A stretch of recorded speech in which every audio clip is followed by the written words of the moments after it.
No, we don't do we don't do that here. We're not sponsored by We them. we we really don't. Man, we are back, man. Episode 11 of the It's Been a Minute podcast. I'm your host, Trevor Augustus, and the two guest hosts for this week. I'm a good friend, Jordan Wilkerson, and good friend, Alvin Gant. AJ is out this week, man, but welcome to the show, man. How y'all doing? Yo, chilling, big chilling. It's good Yes, to be sir. here. Yes, sir. Glad to be back. Yeah, man. Great last episode, guys. We had some issues with it, but we as they say in show business, it must go on. So Baby, don't break forget your this leg. thing out, man. Yeah, that too. Before we get any further, please like, share, and subscribe to the It's Been a Minute podcast. We are on YouTube, Spotify, and Apple, or however you get your podcast. Please like, share, subscribe. Tell your people to watch and enjoy the show. We thank you for your watchful ears. Your watchful eyes and your listening ears. And Make now sure a to word rate it from our too. sponsors. Rate the stars. And now We'd a like word to from give- our sponsors. Today's episode is brought to you by Sleep Forge. Sleep Forge, are you tired of sleeping on something that feels like regret? At Sleep Forge, they've engineered mattresses using proprietary NASA-adjacent foam tech designed to cradle your spine like a supportive parent who actually came to your games. Sleep Forge features 9 layers of clinically optimized rest architecture, edge support strong enough to emotionally support you and your situationship, cooling gel that works harder than you do on a Monday. Sleep Forge, because if you're going to spiral at 2 a.m., at least do it comfortably. Please make sure to use the code Deep Thoughts for 15% off and a free pillow that will pretend to know it's got your secrets.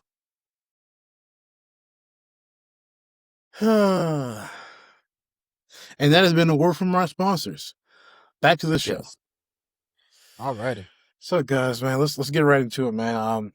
The MCU, man. This is gonna be a very superhero heavy episode. We're gonna mix a little bit of sports in here, but obviously the big movie at the end of the year in December is Avengers Doomsday. So let's not waste no time, man. Based on the trailers that we've seen and the rumors that have came out and kind of what we've been told so far, where do y'all see this movie going, and what does that mean for the rest of the MCU? Anyone of y'all can take it first.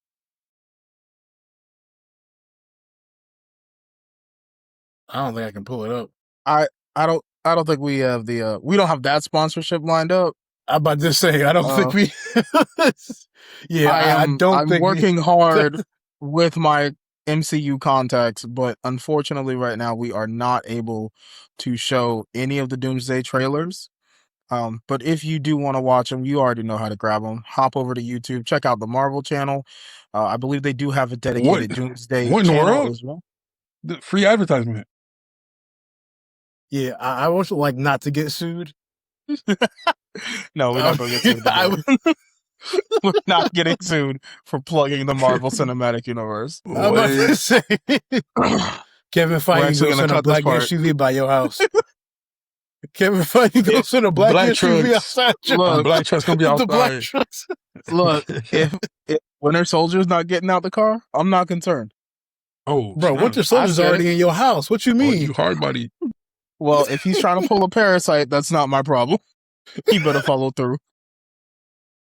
They call it Dora Milaje. They'll take care of him. Exactly. Ooh, Take his arm off. Them sisters tough. Bro, one tap on his arm, that man said, what you got going on? I just realized I never watched any. He didn't.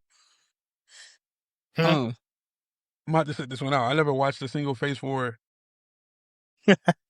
Well, Wait, you never? That's crazy. So that's unbelievable because that entire joke is built around the Phase 4. That's what I'm saying. We did not know that they had the task manager turned on and they closed his program immediately. And that's why his arm fell off. They hit Control Alt Delete on him quick. Oh, for sure. Alt F4 all day. Oh my gosh. I thought you guys actually talking about a computer. Like they were actually doing, yeah. But They killed somebody. Doomsday, I feel like is set up to be. Oh, it's gonna be so I good. think it could rectify the MCU. I think it has the potential for sure. In terms of the plot, I'm seeing a lot of places that look out of their element. As we Yeah. know, we saw all of the individuals from Wakanda Forever, an Wakanda forever. entire underwater community in the desert. So there are definitely some questions about how we get there, what's the road looking like, but I think we're going to shift a lot. We're going to get a lot of alternate universes. I think we're set up to enjoy a lot of the what if combined with the Russo brothers' creative vision. What about you, Alvin? Oh, of course, I'm loving every second of it. Let me look at my notes real quick. I feel like what Jordan was saying to piggyback off of him. I feel like it's gonna prepare everything. Gonna be back in the prime MCU, and we're gonna feel like the old times, capture that magic, lightning in the bottle again. You I don't know, man. I don't know what Doomsday is about to do to these people, but that man Thor was on his knees praying. I'm like, bro, what is going on? Crazy part. He was praying to himself. Crazy part. He was asking his dad. He wasn't praying to himself. He's He asking was not his praying dad to to himself. pray. That is insane. His dad is dead. He can't even pray to like yo. Yeah, he's still in Valhalla. I think that's the thing. Even though Love and Thunder is not a great film, I'm not gonna say anything is terrible. Just in case anyone from the MCU is watching and you want us to come out and do a Nah, we're gonna come podcast out where and you say it's lie. terrible if it's terrible. I can't lie. I'm not saying it What? in case I'm not I saying it. have a chance to hang out with Sebastian Stan, Anthony Mackie, Hey, that Florence don't Pugh the got whole nothing to do game. with off camera stuff. That don't got nothing. If you was thinking it up on film, Listen, you gonna know that. nah. Whoa. We need that premiere pass. We need the not premiere that. pass, okay? I'm trying to go Yes. to the Chinese theater. If y'all I'm putting out trying to garbage, see we it. telling you putting out garbage. Okay. Alvin is Listen. out here on his own shenanigans right now. So Alvin is not invited to the premiere, but that's He's his definitely problem. not. Hey. But I'm gonna still make it, so we gonna be okay. I lost my train of thought fooling up with Alvin. All right, hold on. No, but be for real, Alvin. What you? I mean, I'm being that serious. As someone who hasn't seen any of these movies, I hope to go back and look at and revisit them, watch the shows and stuff at a later date when I have Disney Plus. But I'm excited. I will so say you my didn't. opinion. You, Hold on. you didn't watch like WandaVision or nothing, or like No. Falcon and No, the I didn't Winter watch. Soldier. I didn't watch anything. I didn't have a Disney Plus. But here's the thing, though. For real. Are they jumping the shark here by bringing back all these people that were supposed to be dead? I seen like Captain America was supposed to be there. I seen like, you know what I'm saying? Obviously, Robert Downey Jr. is a familiar face. Is that not going to be like crazy? I mean, Like if the from an story is emotional right, I standpoint? don't really care. Wait, Trevor, what's If the wrong with your story camera? is, Are you frozen? I'm not Trevor's frozen. not frozen. Oh. No, I was just saying, like, if the story is right, I don't really care. And again, the multiverse gives you the opportunity to bring characters that people will recognize. There are plenty of comics where That is true. Doom is literally Tony Stark on a bad day. There is So- also comics where Tony Stark is a woman named Antonia, and he's dating like Captain America. But yeah. I have But in seen this that case, story. we're gonna talk about the story where he is just Tony Stark on a bad day and he turns Right. into Doctor Doom. And I saw that. I think there's a lot of potential. There's a lot of chaos he could cause because Doom's intellect is not to be trifled with. I know everyone has seen the comic where I think at that point he's called like God Emperor Doom snatches Thanos' spine out. Mm-hmm. Yeah, And Thanos at work. Thanos has the Infinity Gauntlet, and it's irrelevant. Yeah, it's irrelevant. It's like, So- nah, that don't matter to me. So I don't think people appreciate. And I think when we think about Doctor Doom, No, he's everyone always thinks been about that early 2000s Doctor Doom. Yeah. That's not the same guy. Yeah, It's not the same Victor Vaughn. That's a fact. That's a very family friendly version of Victor Von Doom right there. right. Yeah. We talking about capital DOOM. Yeah. So Listen, if they don't start off this movie with all caps by MF Doom, they have failed. If I don't hear that beginning piano sound, that's a bro, fact. And what then are we we need con doing here, queso. We need con queso man? next too. Just, so I yeah, I mean, think it. plot wise, like, so my thing is this what's so interesting to me now is that at the end of the Fantastic Four post credit scene, we see him going after Franklin Richards.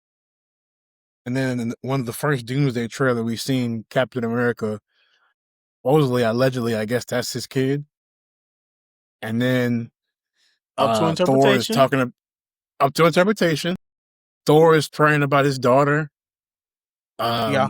You know, Who is in herself a cosmic entity, so it must be pretty Right. bad for Yeah. Thor to be like, I need an assist out here.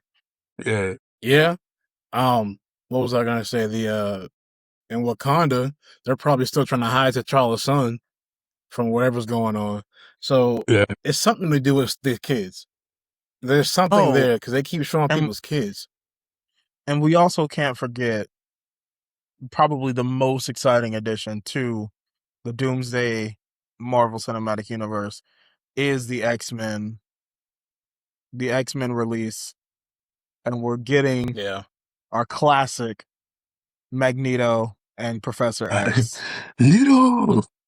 And I do not care that they're 80 years old. I don't care. Facts. Wait, we're getting look, the original Professor X has been in a wheelchair since I was 2 years old. Facts. And Patrick Stewart has been bald since 1983. So that's Sir it Patrick doesn't Stewart matter. to you. I'm sorry. Yes. Sir Patrick Stewart has been bald since 1983 on Star Trek Next Generation as Captain Picard. All right. So I'm not worried about him looking old. He looked old since the 80s. Right. Exactly. We're getting Fassbender Magneto? Am I tripping? We're not getting, well, that's the question. Are we? Because we that's do a good question. We do see Sir Ian McKellen with Sir Patrick Stewart, but that doesn't mean that that's not the only universe out there. It's clear that we've crossed dimensions and timelines. So who's to say we don't get that rebooted X-Men of Magneto and Professor X? I would be a fan. I'll be honest. I mean, we still don't know where that Wolverine came from in Wolverine and Deadpool. They still haven't really explained that. Because he's remember, the all anchor he being really of said, his universe, and that's it.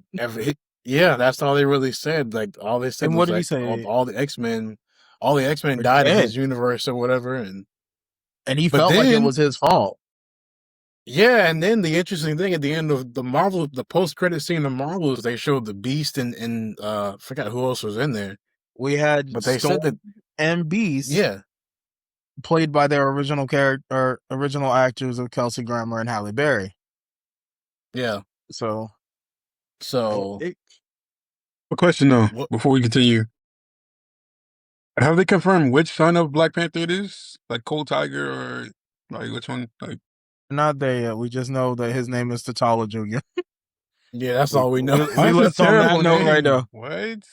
I mean, it's not unusual for. It's not unusual for an African empire like that. Yeah, but like it could have given him something like tough. This man, what did you want him to be named, Alvin? What did you want him to be named? Chibuzor? But anyways, get out. I think we lost Alvin on the wait, hold on. Wait. Isn't there like a comic where there's like a white Black Panther, like his son is white or something? There's a white tiger. I know about White Tiger, but there's a white Black Panther. I swear they just came out with that. Well, there's a white there's like there are stints where Bucky basically holds the mantle. No. There's this dude named Katima, the son of T'Challa, who's like white with blonde hair. Are you sure you're not looking at fanfic? No, this is real. Comments on Patreon. No, what? I'm pretty sure you out here on Patreon, man. I hate to see your Reddit history. Y'all tripping. Keep that clear. Google Marvel Knights. It's a new series. Well, Marvel Knights, that's like a alternate universe, though. Yeah, but like I just saw that he might come to like That's the MCU at one basically point. that's basically Marvel's version of Elseworlds. Yeah, but I'm just saying, bro. Like that's gonna be interesting. My fault. I didn't mean to get off topic though. Let's continue. Man, Let's I hear continue. talking No, about I'm about to look it this was up just too. Hold released on. last week, so obviously it's Kadima. canon. You know what, Alvin? No, you it's on from mute for June. the rest of this episode. It's from it's I from can't- June this- last year. It's from last June. Oh, my bad. Damn. It's in the My- fiscal year, my so that's all fault. that matters. So, Hold up.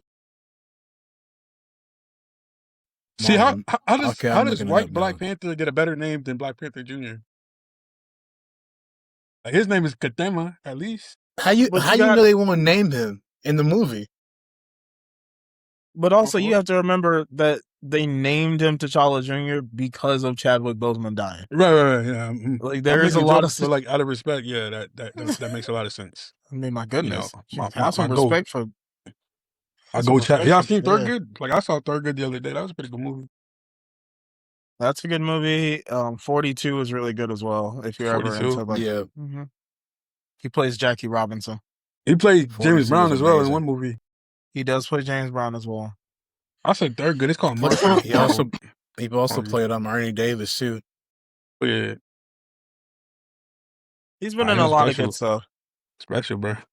He's been in You a know what? lot Like of the good one of the stuff. last movies he did was called Ma Rainey's Black Bottom.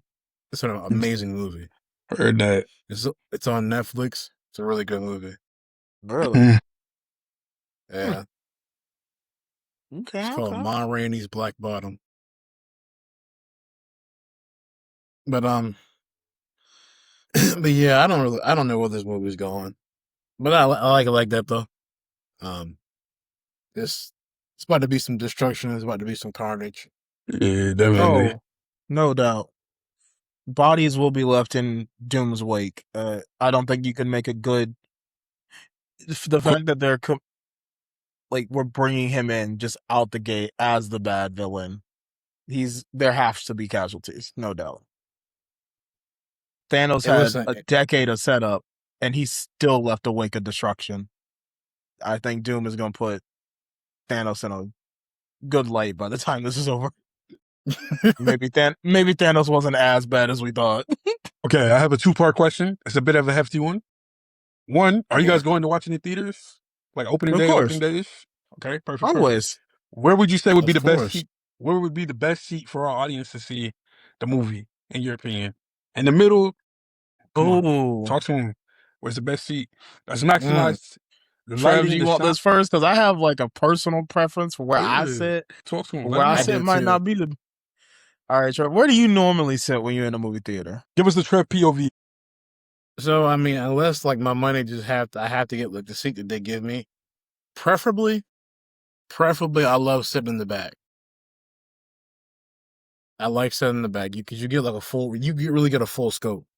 I don't get those people that sit all the way in the front and they're looking at it like this. I don't understand you. It's not the people who get it that have no choice. It's those people who willingly buy it. Yes, Like you see made they did that front row conscious early. choice. You did. Like, damn. Alvin, I'm of the same mind as Trevor. I like that back row. Personally, I am a back left man. Back left. I was going to ask. The center, the left, Back left is prime real estate to me. When we saw Infinity War, I went out of my way. I had my seat. I was back left. Trev, we've been to what was it, Regal Celebration enough. You know, when they built that RPX theater, that back left spot. If I was going to the movies, I was always sitting back left. Yeah. Infinity War was back left. Now Endgame because you just had to get what you could get. That one we sat. I want to say it was the third row, dead center, and it is not as terrible. It doesn't sound bad. It's not bad. It's just not what I prefer. It definitely sounds like you were immersed, like you were in the movie. It's a second option. in like there. if you can't get anything else, it's a good second option. It's where you settle. But definitely in the movie, in the but middle of the theaters action. nowadays are definitely like you don't have really a bad seat per se. You just have a less comfortable spot. But kind of Yeah. branch off of that though, like because I used to like my preferred spot a little bit different. I like to be middle on the edge by the stairs. You know what I'm saying? Ready by that bathroom. You know, ready to leave at the movie site. You know what I'm saying? It might be terrible seats, but optimally speaking, you could get out of there easily. You know what I'm saying? But Do y'all cheer when y'all see certain things, or like are y'all one of those people? yes, I'm the whooping hollering dude. Now, I try not to be obnoxious, you know, movie theater etiquette, but like I definitely let out when I saw Chadwick, I definitely threw to what kind of son? Like when we first seen Andrew Garfield in No Way Home, like I ain't gonna lie. I cheer for what are truly iconic moments. Yeah. Andy Garfield, Tobey Maguire emerging into the current MCU it is a moment to celebrate. When Cap was putting hands on Thanos at the beginning, when he picked up the hammers, when he picks up the hammer, when he first got it, you had to cheer for that. You have to cheer, and then when the portals start opening up, when you finally hear on your left, hear Falcon say "on your left," and it's very satisfying because you know if Falcon is here, the rest of the gang is showing up. When I saw Chadwick, bro, I saw Black Panther. And then when Chadwick comes out and he looks so down at Cap, and then Cap's, and he just looks at Cap, and Cap's just like, Cap was like, all right. Cap looked like he was through. Cap was like, you know what? Please. Well, I mean, let's be honest. If you are Captain America in that moment, your shield is broken in half. You do have a magic hammer, but you're fighting what is he called in this universe? He's a Titan. He's a well, there's the Eternals, and then there's the he's like a deviant, I think, right? Yeah, deviant. Yeah. So you're fighting basically a superpowered alien with a magic dual bladed stick that can easily deflect energy blasts from Tony Stark, as well as deflect lightning from Thor. Yeah. And he also kicked Thor in the face, and Thor is out of the game. Beat Thor. Tony was off screen. Didn't he kill Loki at one point? Am I tripping? He choked Loki out in Infinity War and left that man to die. Took his life. He crushed his windpipe. He crushed his windpipe. Yeah, so I understand Cap is enhanced, but Cap was like, I am literally a regular guy. Can somebody get me some help? Regular guy. Really, it runs 50 miles an hour. And he said, look, Thanos is running 51. I can't keep up. I mean, also don't forget, when they're in Wakanda, he's trying to throw hands with Thanos 1v1 in the forest. All right, hold on. And he had Thanos. We're talk about Wakanda. We got to talk about Thor. We'll get to that. We'll get to bro. The look on Thanos' face when he was holding Cap's hand, he really looked down at this man like. There was a slight moment of there was a slight moment where you were like, it looked like he was slightly impressed, and then he was he was like, you know what? He was like, this is respectable. Please move. Respectable. Respectable opponent. Please get out of my way. Please get. Honestly, I think Cap got the nicest drop out of everybody. He only got hit once. I don't know. I mean, he threw Hulk into a mountain, bro. In the Hulk Buster armor, he threw you into a mountain. You were stuck there. There was no Scarlet Witch got it the most. Scarlet Witch got it the worst. No, we can't say that. She got backhanded, bro. She got what? Well, backhanded. Now that's not what he's going with. That's crazy. She got backhanded, but then she watched her husband get his head snapped off. Wait, who did he kill twice? I swear twice. He killed Vision twice. Vision. Oh yeah, man. That's let's take that back. She killed him. She did it first, and then Thanos brought him back to life. He went round time with the time stone, and then killed him again right in front of her. Kill him is crazy. Yeah. The Marvel Cinematic Universe, Infinity War was really just. Who was y'all saddest death in that though? Like, who would y'all consider to be like, dang, Spider-Man? I cried when he killed Black Widow. I can't lie. I didn't cry. I'm gonna be honest. I think think I'd have to rank them Yeah, go because ahead. I think Go ahead, we got time. Spider-Man might be the most emotional, as he quite literally is like a 16-year-old child. I don't want to go. I don't want to go. We don't need to bring that up, and we don't need to show the clip. So actually, if you can stop trying to play the clip, that'd be great. Sorry, we have an off-screen. We have an off-screen tech who's trying to play the clip, and it's just not helpful. Feel so good. Yes. Yeah. Hey, buddy, you're fired. Get out of here. Hey, gosh, Darren, what did we tell you? But I think I would say Spider-Man is probably the most emotional. Yeah. Spider-Man for sure. And then I'm gonna be honest, I think Gamora. I was gonna say second, Gamora. because you could tell, like even on her bad days, she was still a good person. But I think that's the most human moment of Thanos. Like he really doesn't want to do it. Yeah. But he knew if he wanted to be that guy, he had to do it. So he did what he did, and that was all she wrote. Be done. So, yeah. Can we talk about how Star-Lord, that man Star-Lord, talking about it. I still haven't forgiven. The epitome of selling started with Star-Lord. The Lakers are. If you guys have watched any basketball lately, I haven't watched too much. Lakers the past 2 games that they've played have folded at the last minute, especially when they came back. Folded. Like clean laundry. But I would rather them fold 82 games in a season than ever let Star-Lord have the game on the line. This was literally game on the line, laser beam aimed at the universe, and this man said, universe, literally, give me Iguodala. Like, what? And this man really had the said, ugliest setup with the craziest looking jump shot over 3 people from half court. But this is the thing, it was your plan. You told us this was your plan, and it worked. So if you knew your plan was working, why did you fold on your own plan? Yeah. Bro, if you could just hold your anger for like 4 more seconds, but you had to look at this man and start talking. Not even 4, because when they switch back to that Spider-Man, Iron Man POV, Thanos' full hand is out of the glove. He has to grab it and put it back on. So they had that man folded. Mantis, I don't know what she did to him, but like that man was. That man was just stuck on Vormir over and over and over again. That's all that was. It's time to kick names. And my issue with this is too, you were so willing to kill Gamora earlier in the movie. You were so willing to do it. But now, all of a sudden, because like you heard that something might have happened to her, you were willing to sell the entire plan.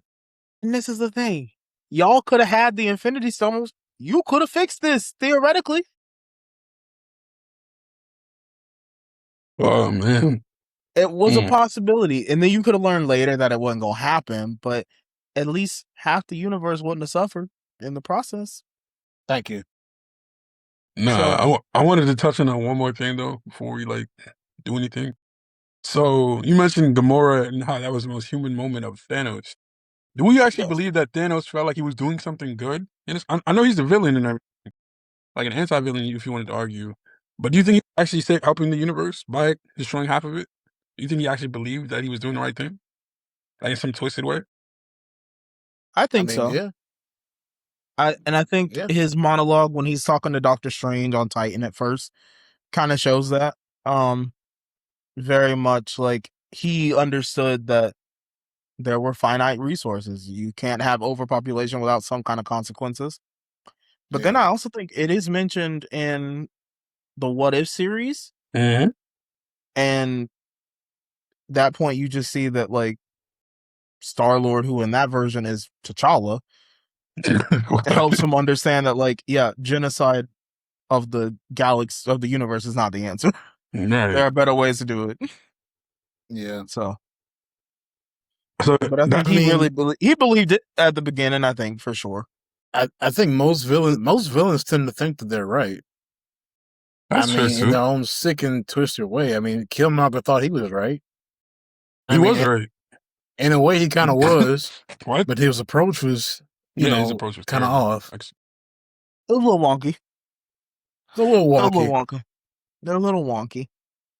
You know, So most villains, super villains, they tend to think that they're right. And you they do. typically, if you examine like a lot of like villains and stuff like that, they usually are, but it's their approach. The execution Like, is terrible. Until you get to the Joker, who is really just a chaotic engine, but that's a different story for a but different time. Joker's just in this for the sport, bro. He don't even care. He just in it for sport. He plays the villain for the love of the game. Yeah. Yeah, That's he really all really it is. like he don't have to. He's just out there. Yeah. Hold Agreed. on. One more question, and then we can like figure out what we're gonna do next. What's your top three villains in cinematic history? I'll say mine for last. Top three villains. And do you say Cinematic cinematic history? history or Yeah, Marvel cinematic? just cinematic history total, like just across everything. Mm. That covers a lot of ground. I'm not gonna lie. I'm not gonna lie, yeah, but you know who it's All not. right. All right. I think I could give you three. So, are you wanting them in order? Because if you want them in order, I could do it. It's gonna be questionable. Do it however you feel best. All right. For This top dude. three villains, at the one, Got a point. Yeah, it's what's up? he's always my favorite, and Trevor knows it too. I love Tai Lung. I'm sorry. I will never not have Tai Lung at my one. Tai Kung Lung Fu from Panda. Kung Fu Panda. That's Tai valid. Lung from Kung Fu Panda. The fact that they had to they rewrote his character because they said if we left him in the original form, the focus group said that we liked him more than all the actual heroes of the movie. So I'd have Tai Lung at one. I would probably have Darth Vader at two. I love Darth Vader. I think he's such a good villain. Minimal lines, maximum aura. He does everything he needs to do as a bad guy. And then at the three, I'll say Heath Ledger's Joker is probably my third favorite villain. Pure uninhibited chaos to actually, break a city, force Batman to really look at himself, and then, to break Harvey Dent. I think the hospital scene is just some great acting, especially when you hear how they talk about how Heath Ledger acted on set. Like Heath Ledger was intentionally messing up the line so much to get the reaction out of Harvey Dent's character, like to get that actual raw rage. I think when you're that committed to bringing, honestly, a kind of simple villain to that degree of complexity, you have to be in the top three. It's valid. Bro, when like that whole moment when like he's messing with the remote control and the hospital explodes. Yeah. Which And we then come to find out that was unscripted. Yeah, see, the hospital scene is, as a whole, from start to finish, it's really funny, but it's very serious. It's a big turning moment, but it's great. Oh, and then honorable mention, I'd have to say Frieza. Frieza? Frieza, okay. Frieza from Dragon Ball. That's a good one. And then that'd be my list. All right, you want to go next, Trevor? Yeah, so mine isn't really particularly in order, but my first on the list is Johann Liebert from the anime called Monster. I don't know if you ever watched that show. Amazing villain. Like, it's just I don't want to give too much away, but y'all got to check that show out when you get a chance. That's a Like, vouch from Trevor. Go check out the monster. he's charismatic. He's nihilistic. He's this serial killer that got a second chance at life because he was got into an accident when he was younger, but then he grew up to be a serial killer. And basically the whole premise of the show is like the doctor that saved him, like he should not have saved him. He actually went into surgery for him when he should have went into surgery to save somebody else. And then the guy grows up and he starts killing people. And then he ends up like stalking the doctor, and he ends up like getting into a whole like 40 episode confrontation with him. And there's this like big long 45, 50 episode of cat and mouse. Yeah. It's amazing. Number two, I'm gonna have to say Vader. You cannot like you can't go wrong with Vader, bro. Especially like pre suit Vader, like right before he gets the suit. Like that version of Anakin is just like pure like raw anger, just rage. But the way Palpatine was able to channel that and use it for his own good, just amazing. Yeah, able to harness that. Y'all, I think y'all know my number one. My number one favorite villain, Reverse Flash. How did I forget Reverse Flash? Oh, I hate him. Oh, I hate him so much. Bro, hate for the love of the game. He has no reason to hate Barry so much. Like, what type of menace do you have to be to run back in time to when your arch nemesis was a kid? Cause all of his problems. Cause all of his problems. He can't. And like, then help him become the Flash. Just to be his ops. All right, you don't even kill him. You end up killing his mom, and then his dad goes to prison for it. Like, bro, that just hatred, pure, unadulterated, just hatred. Just for those sport. Of you, for those of our newer fans on the podcast, the CW Flash does a magnificent job of bringing the greatest hater to life. It does. Definitely. It really does. Is, if you watch only one season of The Flash, you just need to watch season 1. Right. Because the Reverse Flash abuses Barry Allen, while at the same time, how do you be someone's greatest supporter and greatest hater?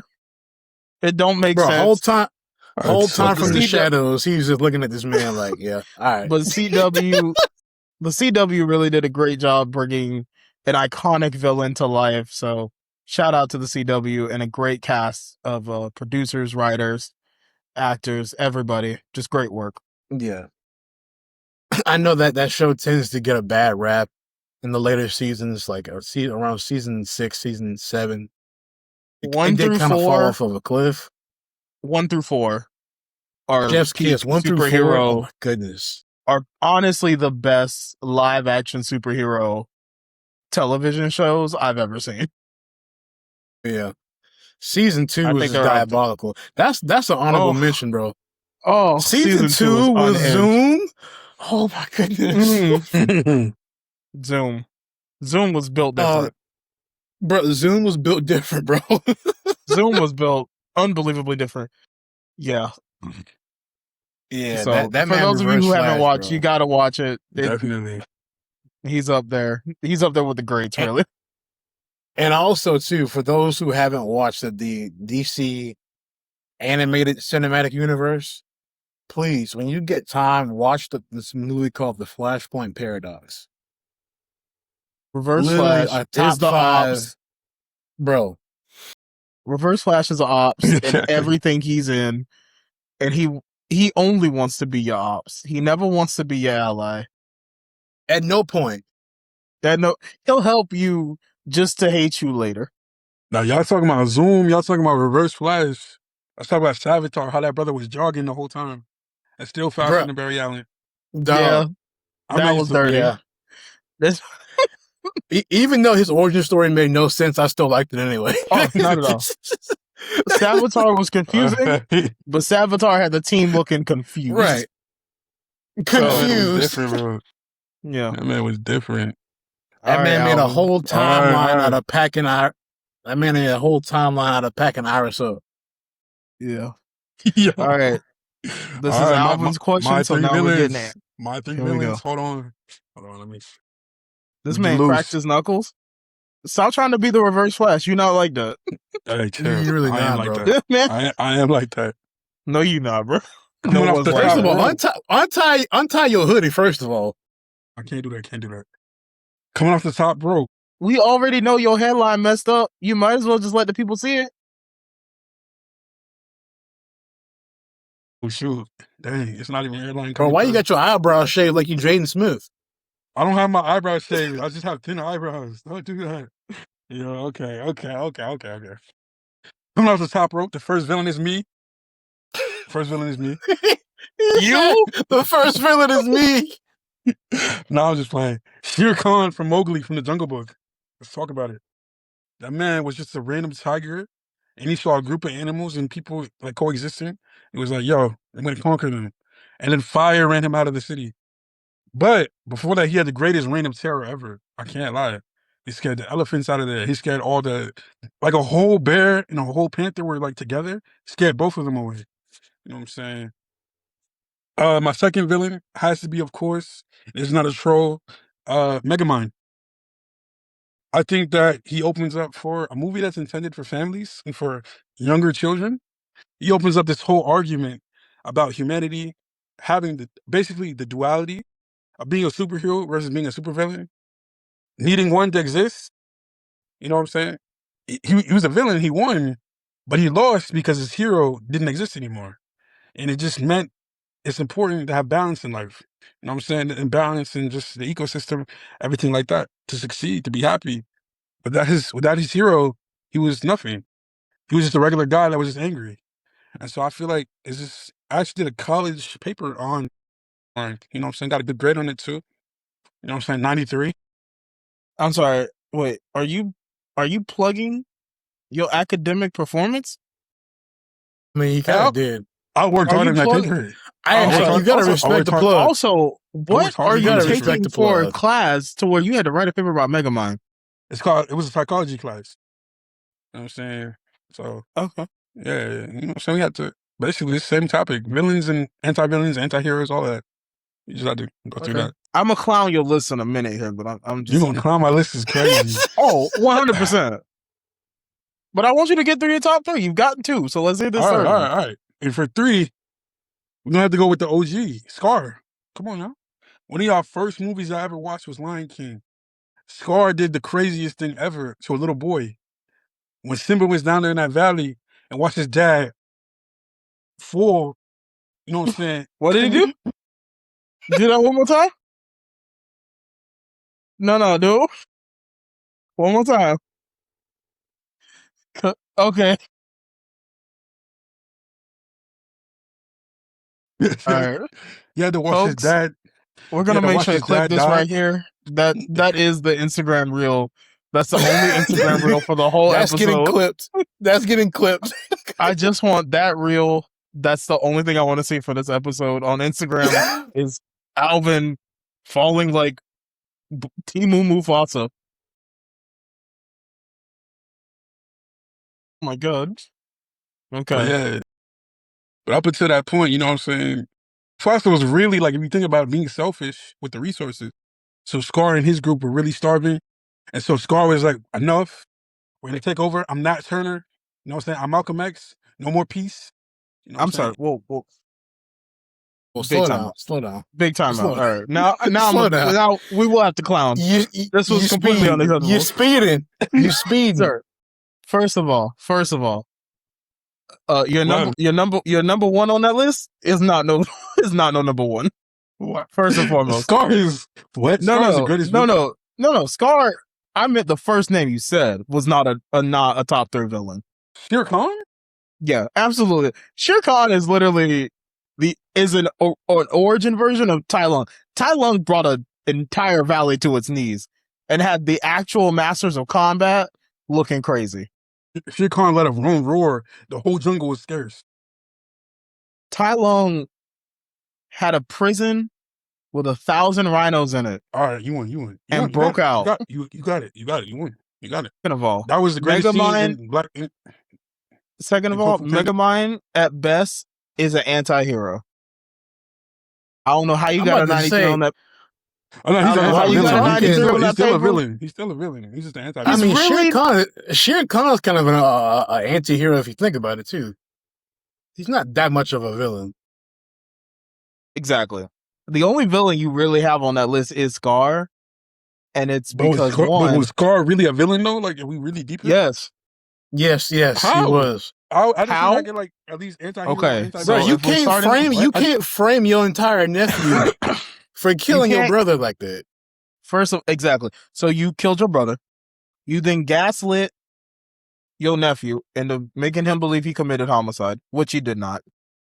And then you basically put a hit on your own nephew after gaslighting him to make sure that the truth didn't come out.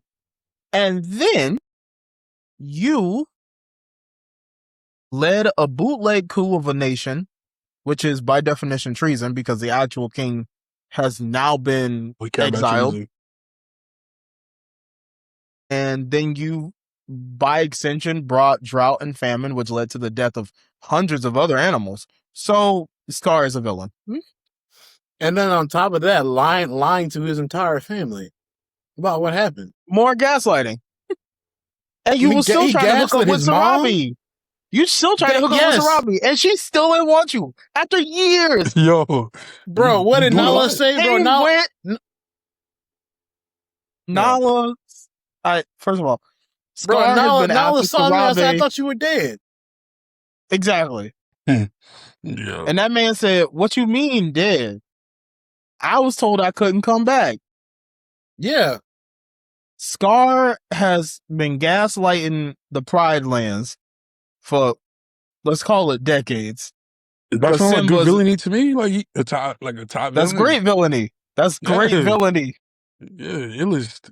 And Okay, then, like, and then my on real- top my of real number that, one? he also manipulated the Hyenas. oh goodness, the hyenas, yeah, into doing his dirty work. Exactly. Of course. So, yes, That man the is only a real villain. villain on that list is Scar. All right. That's right. I still think Megamind is in the top 3. I still think. Shere Khan. Only reason Shere Shere Khan was just pissed off because he got his face burned. That's the only reason. You know what? I So can he's give you just that. crispy. He's not salty. Just the Wild. like Raising Cane's, no seasoning, just crispy. Oh God, Raising Cane's. You Yeah, eat that? don't do that. Yeah, That's not healthy. That's Most of not- it's trash. That's not Raising healthy. Cane's. Yeah. Raising Cane's is nasty. Yeah, it is not. Nasty is a little crazy. Like overrated. no, it's underseasoned? nasty. Is it nasty? It's definitely nasty. Yes, Alvin, it's nasty. What makes it nasty? It sucks. It tastes bad. It tastes bad. Like it doesn't taste like anything though. Like to say it tastes bad is like objectively. That man somewhat said it crazy. sucks. It tastes bad. Like, can chicken taste bad? Like, if we're being honest. That man said, "What If you want me to it's say?" undercooked, if it's undercooked or overcooked, yes, that's bad chicken. That's You got objectively bad. You got undercooked chicken from Cane's? I would never eat at Cane's because I respect myself. I mean, Zaxby's is better anyway, but I'm just saying, like, I had Cane's one time. I wasn't impressed, but it wasn't, like, terrible. All right. Cash chicken. Oh, sorry. What? I mean, where do you eat at, Alvin? Like, what's your top 5 places you like to eat at? Well, let's just narrow it down to chicken tender spots. We going all off topic. I don't care though. It's fine. It's Come on, content. give me hooks. Give me the little spot with the little lemon pepper crack seasoning on top of the chicken. Fresh out Hook the is grease. good. Hooks, yeah. Yeah. Hook And then is give me good. Zaxby's. And give me PDQ. Top 3. PDQ. You know, did I forget Popeyes? Nah, we can leave Popeyes though. It's okay. PDQ is no. You get a tray from PDQ. Yo, okay. I don't think that's crazy. I don't think that's controversial. PDQ. Timu Chick-fil-A. Timu Chick-fil-A is crazy. Don't insult Timu like Timu that. Chick-fil-A. That's I do like Chick-fil-A that's tenders. Wish. I do like That Chick-fil-A. Wish and Geek. Hey, Chick-fil-A. don't do Wish like that. Don't do Wish like that. I can't. This Joker said PDQ No, PDQ is a tough. top Stop it. chicken spot. Yes. No. Yes. No, it's not. Yes. No, it's not. Even though you have to No. add your own seasoning to the chicken, like it's still good. It still slaps. It's well cooked. I feel like you have not been loved enough in your life because the fact that Chick-fil-A wasn't on that list. I said specifically tenders though. Like I don't really go there for the tenders. but they're pretty good. I've had them before. Like It's literally a long chicken nugget. It should be on the list. a long chicken. It's a long chicken That was the nugget. most disrespectful thing I ever heard. It is. It basically is a long chicken. He's right. It's two separate classes of chicken. First of all, what? Oh my god! I can't. No, listen. Let's go back to PDQ. Hold on. Because y'all eating 30 count chicken nuggets, but y'all never ate 30 count tenders. I'm saying I think it's a different piece of chicken, bro. Like you could get full off a 3-piece, you could get full off a 2-piece. No, not you getting full off of 2 pieces of chicken strips? I'm already. Like I gotta slow down. Did you get gastric bypass or something? Yo, no. All right. Anyway, All right, continue. Yeah. I don't want to even continue that dialogue, bro, because I don't know what to go with. I can't believe that man said PDQ. PDQ slander. PDQ got good milkshakes too. Like what? And the waffle fries. Who you think they got it from? I've never had a Chick-fil-A milkshake. I couldn't tell you.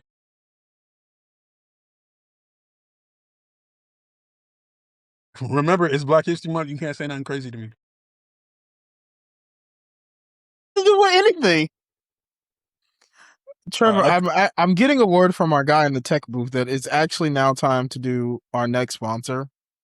I think it is too. I think it is. Before our next segment. Let's take an intermission. Hey, Trevor, turn your camera off real quick. Let's give him the floor. Stop. Y'all need to do that. Don't do that. Stop. Try not to laugh. That's actually terrible. Oh my god, y'all the worst. We want to give a special shout out to our sponsor, Cloud Hug Mattress Company. Do you ever feel like the ground is just too ground? Cloud Hug gently lifts you into a sleep experience that feels like you're being forgiven. Hand-poured memory foam, bamboo fibers harvested under a full moon. A 400-night figure-it-out trial. If you don't love it, they'll send a team of trained professionals to pick it up, whispering positive aspirations. Cloud Hug. Rest isn't earned, it's optimized. And we're back. And that, ladies and gentlemen, was a word from our sponsors. Yes, you should get local businesses to sponsor you. I can't lie. Not like to give away your location or anything, but like, you should actually work with that. I'd be fired. Well, you know who's not getting a sponsorship? PDQ.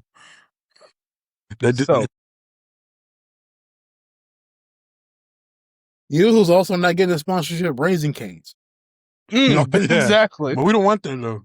I'll agree. But you eat PDQ though. PDQ is better than Raising Cane's. Yeah, I guess recycling is better than trash, but I mean, it's still garbage. Thank you. What are we talking about here? What are we talking about? All right. Let's get back on the topic. Let's talk about MCU fatigue. Is it real? Let's talk about it. Yeah, MCU fatigue, man.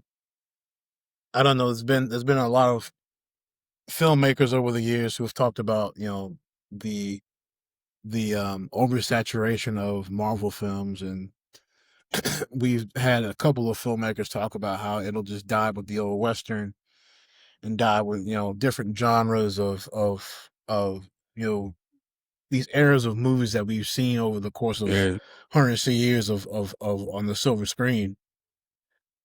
But it does seem like, you know, Marvel is still selling tickets. So do you think oversaturation is a real thing? And if so, what can be done?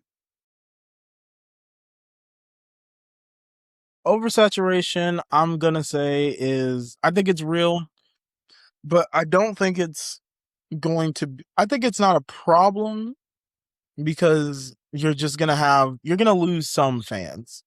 Because not everyone's going to like every single thing you put out. I mean, we're MCU fans and we don't like every single project that's been put out. That Shang-Chi? Garbage.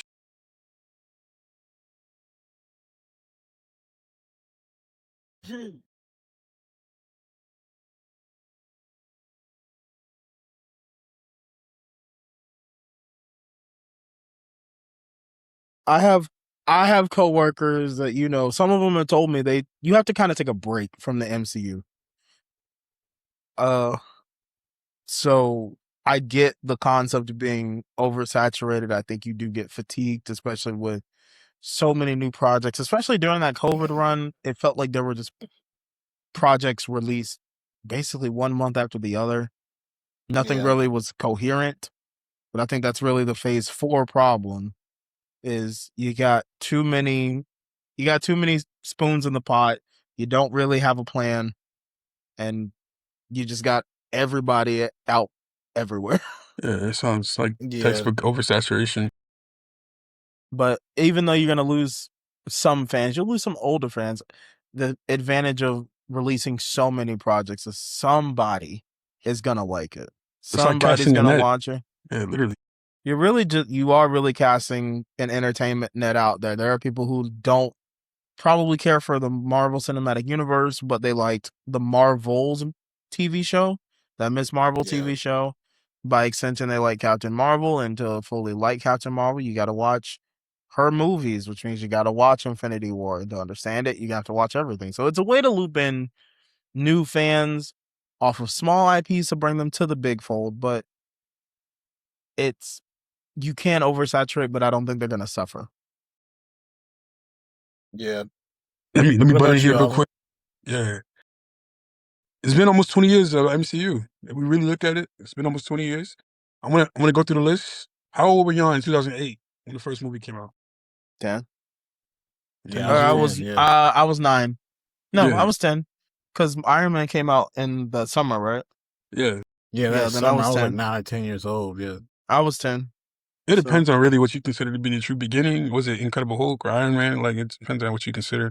But I was 6 or 7, so thinking about that, the amount of fans that probably fell off the wagon just because they aged out of their interest, or the amount of fans that came on the train, you know what I'm saying, to watch the MCU, there's definitely some natural turnover, natural fall off. Also, like big valleys, just big rises. I think with COVID, we had a lot of time for people to catch up and then really attach themselves to the MCU, watch all the movies, get caught up. And I do think there is an oversaturation problem. I think that there hasn't been that many movies that made me want to get out of my bed, you know what I'm saying, to go watch them.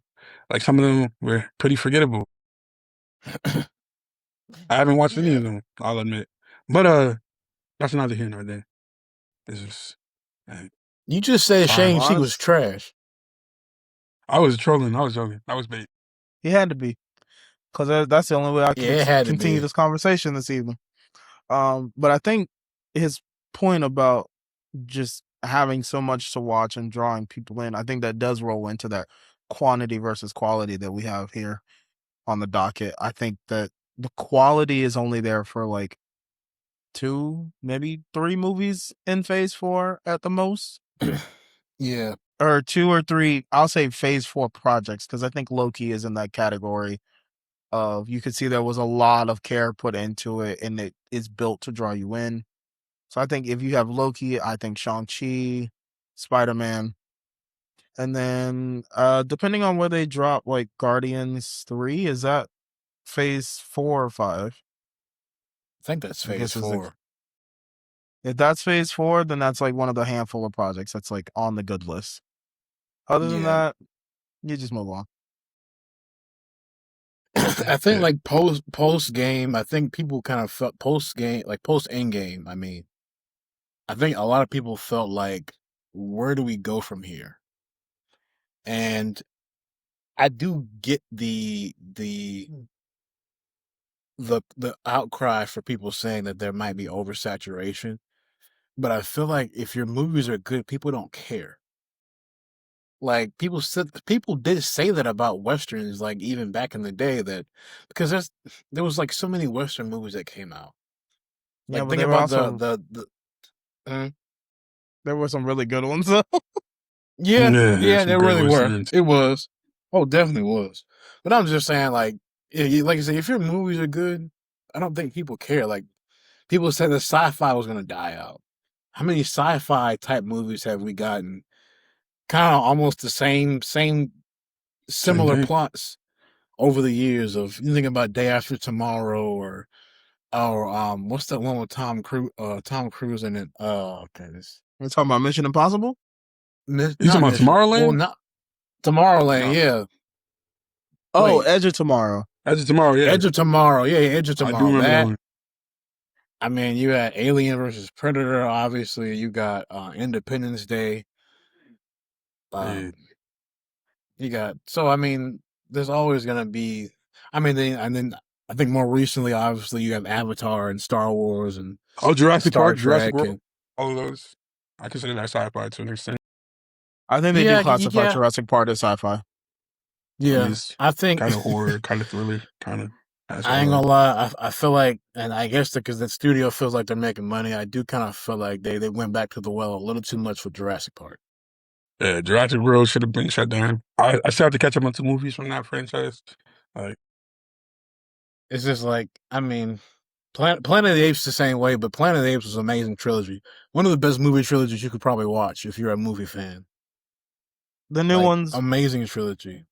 New one's well done, very intense, right amount of suspense, just creepy enough to be like, ooh, I don't like those, but we'll still watch it, see how it ends. Yeah, Woody Harrelson was an amazing villain in the last one too. Yeah, I don't count the new one that came out with Caesar's nephew or whatever the heck that was. I don't even know. Oh yeah. It was a good looking movie, but it just like the plot wasn't the same. It wasn't. It didn't. Yeah. What else you got? I mean, you got King Kong and Godzilla, and then you got that. I love King Kong. I love the MonsterVerse. I'm a King Kong Godzilla. guy. Godzilla. The new Godzilla.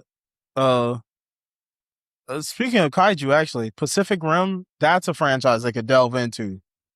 Yeah, I love Pacific Rim. That first one moves me. That first one moves you. It's really generational. The graphics are so good when it came out. I was just blown away. I remember watching that in the theaters for the first time, being like, "Bro, what is this? Like, this was crazy." Because it's its own. There's nothing it's based on, really, right? Yeah, not really. It's just a freestanding thought project, which is nice. So, but what is that? That's a Benedict Del Toro's movie, isn't it? Or somebody? Benito, Guillermo. Guillermo is his brother. Okay. So, no, it's the Transformers franchise too. Hey, now be careful. What if I'm not hearing nothing but love for it? I don't want to hear. Oh, you crazy? It fell off after the 3rd movie. Oh, now after Dark of the Moon. Now I'm not gonna disagree with that. Those first 3, perfect movies. Dark of the Moon, low key, was the beginning. They should have ended it right there. Dark of the Moon is the. All right, I'm gonna say it. The first Transformers 2007 is the OG iconic of bringing them to life. I don't think there's really much doubt about it. Yeah. The best movie, like actual movie, is Dark of the Moon. For sure. Dark of the Moon is actually agree, the best. Alvin? I think Transformers 1 is the best. The new animated one? Okay, he may not be wrong. I'm not disagreeing with it because it's a great movie. He may not be wrong. He may not be wrong. Man, I think it is one of the best Transformer things I've ever seen. I think it's in the top 3. Rise of Beast I still was put good 2000. No. You talking about the last? That was good. No, that was the terrible. One with Dominic. The one with Dominic Fishback. Yeah. No, Rise of the Beast was terrible. I thought CGI it was terrible. He came through with the Iron Man suit. That thing was insane. The Iron Man, bro. That movie was the Iron Man suit is crazy. That movie was garbage. That man called it a Mark 1, the Mark 2. Yeah, bro. I can't lie, bro. That was crazy. They need to just go back to Cybertron. Just go back to Cybertron. They won't give I'm me tired the of the humans and these Transformers. Just go back to Cybertron. Give Optimus his original look. Make Megatron a jet like he's supposed to be. Like, come on, yo. I think that's the thing. I think Megatron, his evolutions through those first 3 movies are always really good because he never looks bad. Ever. Yeah, exactly. But, I mean, in the first one, though, he is a jet. And he cooks. Yeah, that's true. That is true. But in that third one, he got his little do-rag on for no reason. He got a do-rag and a cape. He had a do-rag, a shiesty, and a cape. And it was unnecessary, but he looked really cool, so I just kind of let it slide. Megatron had been through some things, so he done been through some things. Megatron said, I was on the assembly line in Detroit, man. I done seen it all. And man, Optimus been giving me the beats for about 100 years. Exactly. I had to call an audible there in that forest and what is it? Revenge of the Fallen. I was getting cooked. It was a rough day. What? Yeah. When that man said, I'll take you all on, he said, I'll take you all on and put his own shiesty on. Oh my goodness. He put the shiesty on, went to work. He put the shiesty. And not even like a little bit in a 1v1. It was a 3v1 and he was winning. Yeah. we had to sneak attack. Bro said, I rise, you fall. I'm like, oh. Yeah, that was you fall. Okay. When listen, you know it's bad when Optimus start ore farming and dropping quotes on you, you know you getting cooked. Yeah. Oh man. So but yeah, like I said, there's different genres that it's gonna be. We're always gonna have that with fatigue. As long as your movies are good, people will come out still. Yeah, that's fair. And I think this is I think the hype is still, I think when you bring the Avengers together is when you get that peak 2012 hype, that 2014 hype. You'll never not have people rolling up to see. For a lot of us, it's the franchise we have grown. I think it's the equivalent of like our Star Wars for people in the 70s. Like this is the thing you go to see. Yeah. So I think they'll always have that hype. I think Doomsday is right there. I think Doomsday probably is going to be currently the third most anticipated. Yeah. How big are we on? Well, I was just gonna, because I think Infinity War is still like the most anticipated, most hyped movie for the MCU, and then the first Avengers movie I think is second. After that, I'd say it's probably going to be Doomsday. So. Before I touch on another franchise, I do want to extend this a little bit more because, well, for one, how do you replicate the buildup we had going from Iron Man, the original one, all the way to Endgame? That us getting attached to those characters, building that rapport with them, growing to love them, and then having that climax, that falling action, the resolution that was Endgame, and then having to restart over there. How do you build up from those ashes? I'm gonna tell you right now, first and foremost, how do you build from those ashes? You have to just accept the fact that you are starting a reboot. That is how you do it. You don't try to get people to lull in. You bring in the actors so people are familiar with who some of these people are going to be, but you don't attach them to these original roles. At no point do I consider Robert Downey Jr.'s Dr. Doom in the same vein as Iron Man. As a nerd, you can make those assessments and know where they're coming from, but Dr. Doom gives none of the aura or the presence that Iron Man does. Like the only character that really is the same, the only couple are Steve Rogers and Thor, because they can't be anything but good. Also, Alvin, I need you to stop throwing English 101 writing concepts into this podcast. What are you talking about? Because if you say exposition, rising action, climax, falling action, I mean, again, I'm gonna have our tech guy cut you. That's hilarious. The fact that you just said rising action and climax in the same sentence has me crying. I mean, look, I know you are proud of that composition 101 class. Are you crazy? But it's got to stop today. Yeah, this facts though. All that build up, bro, it's the crescendo at the top right here. The peak. Okay. Listen, if you gonna read from ChatGPT, at least try to make it seem like it's your own words. Are you crazy? I mean, my have goodness. ChatGPT. But yeah.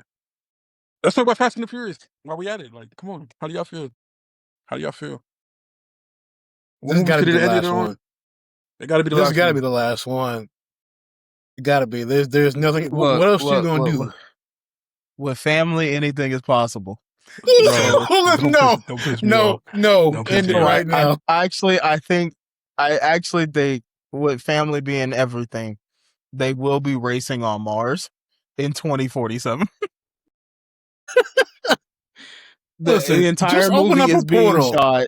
The entire movie is actually going to be shot on Mars. You think they're gonna have a Listen, movie dedicated to Vin Diesel at when he's 80 at years this old and he passed point, away? at this point, just have a time travel movie while Paul Walker's still alive, bro. Like, have that timeline where Brian is still there. Like, you might as well, bro. But overall, I would say that the ending of the Fast and Furious, where it was truly reasonable, Yeah. is Fast Five. Fast Five, that's my opinion. That's what I Fast was gonna Five, I say think, is too. like That's the what I was gonna last say. point where like it is a reasonable. I mean, obviously it's a fake movie, so obviously there's some shenanigans. But Fast Five is the last point where everything that happens is somewhat plausible. That is the perfect word for that entire franchise after 6. It's somewhat Shenanigans. plausible. It's somewhat plausible up to 5. After once we get to 6, it's like not Teeter tottering. It's like it's a little questionable. 7, jumping from building to building. Jumping the shark. I'm gonna have to say no. I'm gonna have to draw the line. Which one was the one where The Rock held the helicopter with one arm? That's 7. Yeah, that's still 7. That was crazy. Yeah, I just Listen, you don't think, fall out of a building because I'm gonna say it. I know where you going. You don't fall out of a building while you are actually being propelled by the explosion of a grenade. You caught a person and landed on the roof of a vehicle at least 40 feet down on your back, and that person landed on top of you. You had no back injury whatsoever. Nothing at all. And that family. You only had that was a lot of family. That was the whole family right there. Can we go back to the beginning of the movie? Can we go back to the very first action scene when Letty pulls up at the edge of the cliff? Talk to me. And then she tail spins to where the back of the car, and he jumps up and times it perfectly and lands and almost falls off the mountain. It lands on top of the car, and then they take off like nothing happened. He looked like Sonny Styles at the combine just happened. You know what I'm saying? He looked crazy. Fast and Furious 6.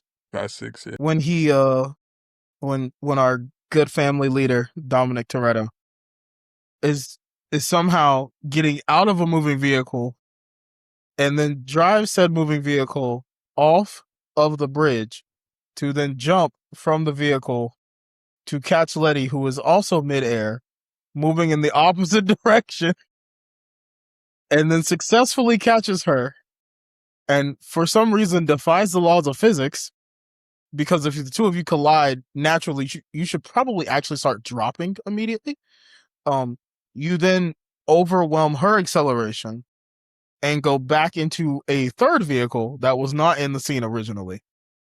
And then you land again on your back into a windshield, which a windshield only is here, you're covering open air. So you actually should have gone through the windshield and hit the chairs and been in a lot of pain. But instead, due to family, nothing but family, you landed and only shattered the windshield without breaking it, and then proceeded to get up without having an injured back, even though you're like 40 in this movie, and then you got in a car and drove away. and then did some more crazy stuff with no back injury. It's really the no back injury for people who are clearly over 40 years old. That's really bothering Even, me. Yeah. even healthy people after you hit 30 have back pain and knee pain. So there's no way. Also, you're mechanics, so y'all always moving around, so I know your bones are tired. So 5, 6, and onward is shenanigans. Is really what we want to take away from that. I think Dominic Toretto fighting Jason Statham's character at the end, I think it was 7. On the And taking his garage? on the parking garage and taking his foot And and stomping concrete? the concrete And then cause an earthquake like he's an earthbender? causing an entire like that man. You put an arrow in this man's head and call him Aang. I'm like, what are we doing? Oh, that's His name. What, You didn't know his. What are we doing? Did you not know his cousin is Toph? That's Toph Toretto. That's top. Toph Toretto. Y'all don't know? Come on, bro. Y'all haven't been watching Avatar: The Last Airbender Extended Universe. Listen, Yo. this is not Chronicle. This is not Chronicles of Riddick. Like, what are we doing? Look, leave it alone. Leave it alone. Leave it alone.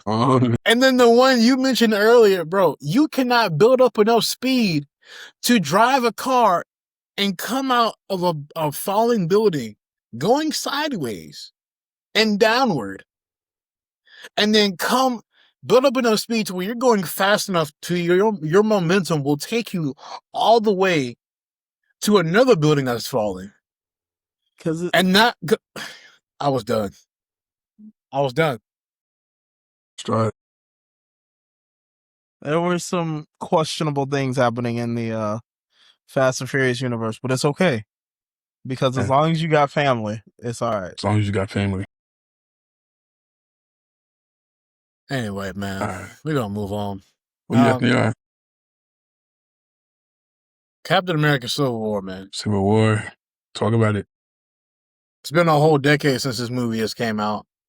And it's always interesting to, you get different people's opinions about no matter what side of the aisle that you fall on, with whether you be Team Cap or you're Team Iron Man. It's always interesting to hear different perspectives and as to why you think both sides are relatable and both sides have good points. So it's only one right side. Are y'all still Team Cap or y'all still Team Iron Man? What's y'all take? Alvin, you go ahead and go first. Let me go first. Let me get it out the way. I'm Team Iron Man all the way. It was a level of disrespect that was passed that could not be overlooked. And Iron Man was well within his rights to beat everybody's butt, to kick everybody's tail. What do you mean? You knew he killed his parents and shielded him from him, and they got mad and jumped him when he found out.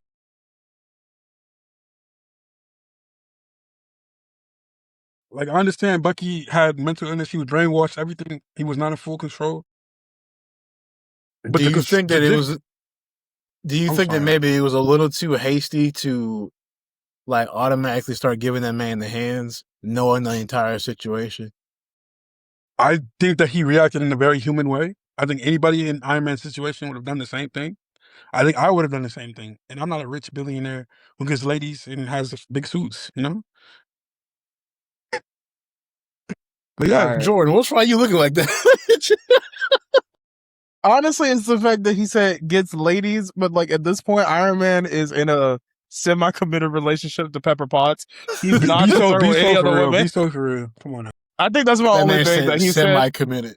Because he's not fully. They're not fully together yet, but they're getting there. That's Iron Man. Come on now. So, is that you still Team Iron Man? Yeah, so you still Team Iron Man till I die. Team Iron Man till I die. Okay. Do you at least understand the other side? I understand it a little bit. I don't hate Bucky, but I understand why Iron Man reacted the way he did. Yeah. Jordan, what about you? I am Team Iron Man 1000%. There's absolutely nothing Captain America can do to make me change my mind. Because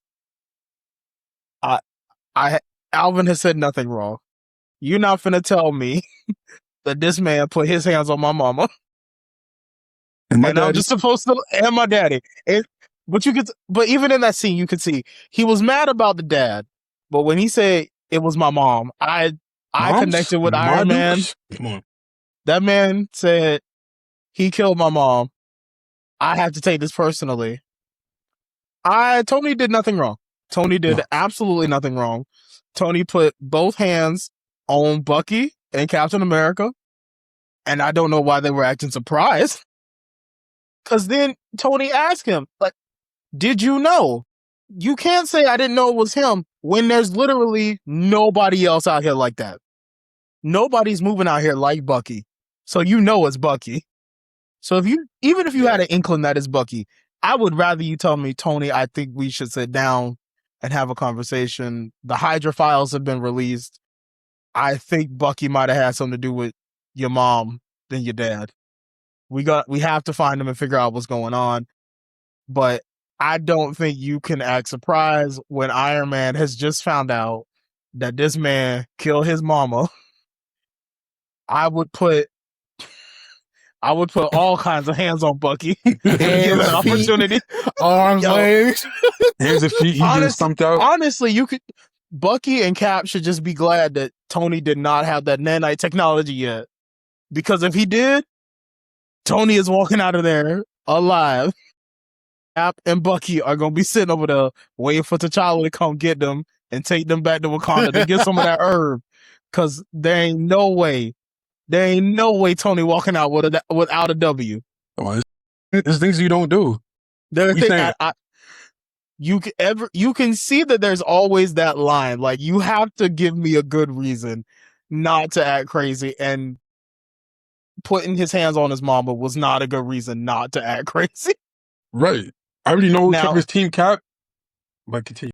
And this is the thing. I understand what Captain America is saying relative to their universe, especially that bit when he's like, what if they want us to go somewhere we don't think we should go? There are places we should go that they don't want us to go. I understand that. But at the end of the day, you guys are literal superheroes. Tony has the technology to hide himself from the world at any given point. So do you really think that you're going to abide by that? Because even though you said we should do our own, we shouldn't let these people tell us what to do, you then go and do all the shady stuff you possibly can. You basically hear from the government pre and post all the problems of Sokovia. So I don't think Cap really solves anything. I think he's just trying to play both sides a little bit.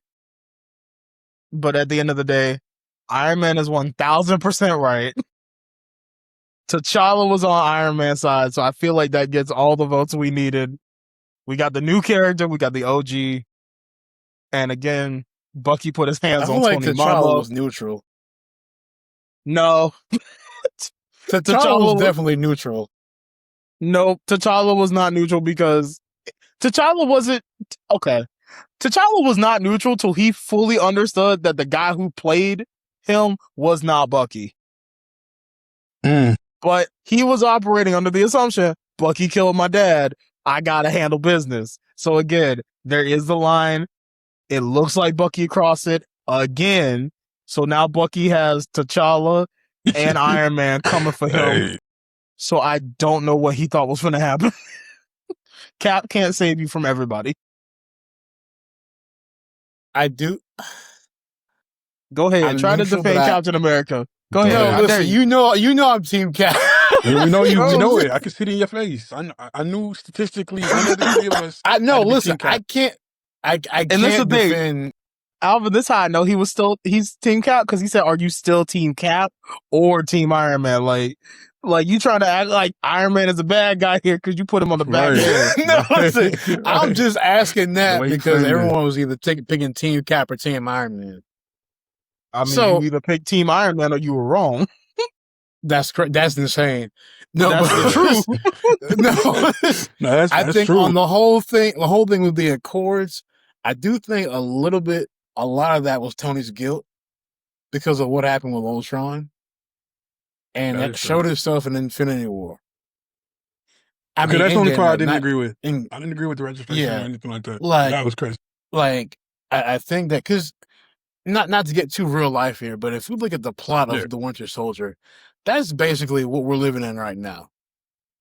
Like Yeah. with the government and what the government's doing, and then Cap had the perfect argument to me. I feel like when he said that people have agendas and agendas change. Like we're going to surrender to the same government that was about to bomb New York City when the Chitauri came down, and didn't care who was in New York, didn't care who was any kind of blast radius. We're gonna surrender to that same government and listen to them and look to them for direction. Like I think too. This is why I love Civil War, because it showed the evolution of Cap and Iron Man. Because if you look at the way the MCU first started, Cap was the man who followed orders. He had the chain of command. And Tony was the guy who marched to the beat of his own drum. He didn't listen to anybody. But then experiences do shape who you are and what you do and what the type of choices that you make. So seeing that evolution play out and in Civil War was amazing to see, because now Tony has the guilt from creating Ultron. He has the guilt from whatever Scarlet Witch showed him in space. So he has all this, and then come to find out what happened, whatever they did in Age of Ultron ended up killing somebody, which that lady son that died, and then she Yeah, the Google boy. tried to guilt him into that. So I just think that as far as the Accords, I think that eventually people are gonna have their own agendas. People are gonna have like this, and we see that with the government all the time. So that's why I think that like Captain America said, the safest hands at that point were still their own, because I thought Falcon had a good point too. How long until what did he say? Low jackets like some common criminals, and then when did that happening? And then put them in prison. So when we talk about like registration and all the stuff going on with immigration, I think it hits kind of home, because now you're kind of seeing the negative effects of something like that would happen. Plus, are we really going to rely on the government to tell us what's going to be a threat and what's not? I mean, come Right. on. This is the That same was my government. whole thought. I'm my fault. This was the same government that was responsible for Captain America. The same government that was Yeah, trying to create their exactly. own hoax, created Abomination, called Abomination. Yeah. This, like, bro, like, who are they to trust, to be trusted? They took like Hydra. registered. They let Hydra take over them, Right. take them over. By the way, like, so I'm just, that was my whole thing with that whole conversation of the Accords and whose side I was on. As far as the actual fight and the reveal at the end of the movie, I as much as I am Team Cap, I do totally understand Tony's point of view. Yeah, of course. And it really. You say you understand, but I need you to agree with Tony Stark's point of view. I need you to agree with it, because anyone can understand something. Understanding is easy. Oh yeah. Agreeing is hard. I still think he was a little bit hot-headed. I still think he was a little bit hot-headed. To me, he waited the appropriate 8 seconds before he tried to put a missile into that man's head. I don't see why that's not long enough. I would have read that. My thing is, then okay, but where does it end though? Then if he kills them, then what? Where does it end? Because at that point, he wasn't thinking clearly. He would have killed both of them. Yeah. The ends don't justify the means. Was he right for doing that? All right. Well, we just know. I'm just saying. Trevor is Team Cap. Alvin and myself are Team Iron Man because we're right and Trevor is wrong.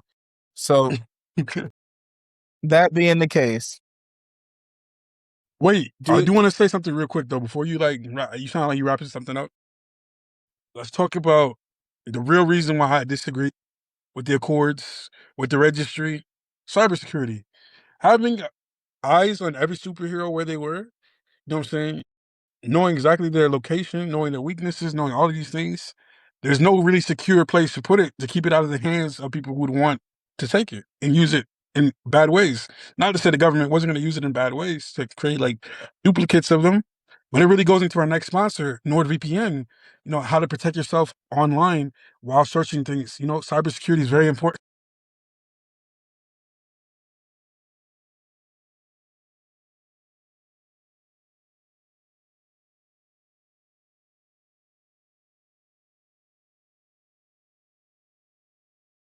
Wow.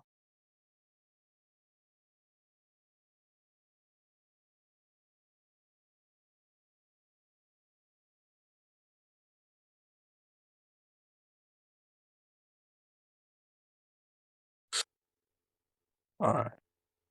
Deion Sanders. How far can Deion take Colorado? Are we still on the Deion Sanders hype train, or No. Hold up, nah. We're not about to just like skip past it. I think we can. I think we should. First of all, I didn't even get to finish my point from earlier. Go ahead and finish your point. Listen, I think if Tony should have ran the hands with anybody, I feel like it should have been Cap. I think he should have left Bucky alone. He tried to, but Bucky was going to jump in anyway, so he knew he had to go after the stronger. Nah, he was going after Bucky. He was trying to move Cap out the way. But that's what I'm saying. He was going after Bucky first. Bucky did it. No, but what I'm saying is he should have went after Cap for not telling him, because that was completely and utterly messed up. You can't do that. Sir. I'm gonna tell you right now. First of all, he did go after Cap. He did. He had to deal with his problems systematically. Tony is a very analytical person, even in his anger. Thank you. Even when he is livid, this man is still analytical. When they got to that last fight spot, what did he do? He took Bucky's arm off. He said, I'm not dealing with this no more. And then after Cap started acting crazy, and he told Friday, we got to lock in, he started putting hands on Cap. Took him long enough. I was like, bro, why didn't you do this sooner? Because he's still, but even with that, you can see that Iron Man, even when he is mad, he's like, he understands Cap is his friend. Cap of the Avengers understands him the best. He does not want to hurt Cap as much as he is angry at Cap. But he had to put that aside because Cap was acting like he forgot that Tony's mom has just been revealed to have been killed by his best friend. Do you understand why Cap didn't say anything though on a human level? Because if we look at Tony's from a human level, we have to look at Cap's POV from a human level too.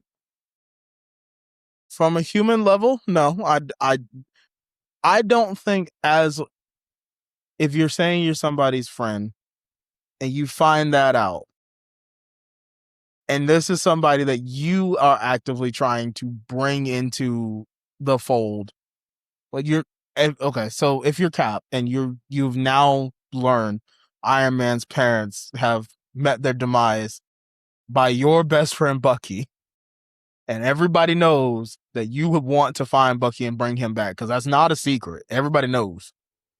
Yeah. So I would argue, have an obligation to tell Tony, look, I think Bucky might have been involved.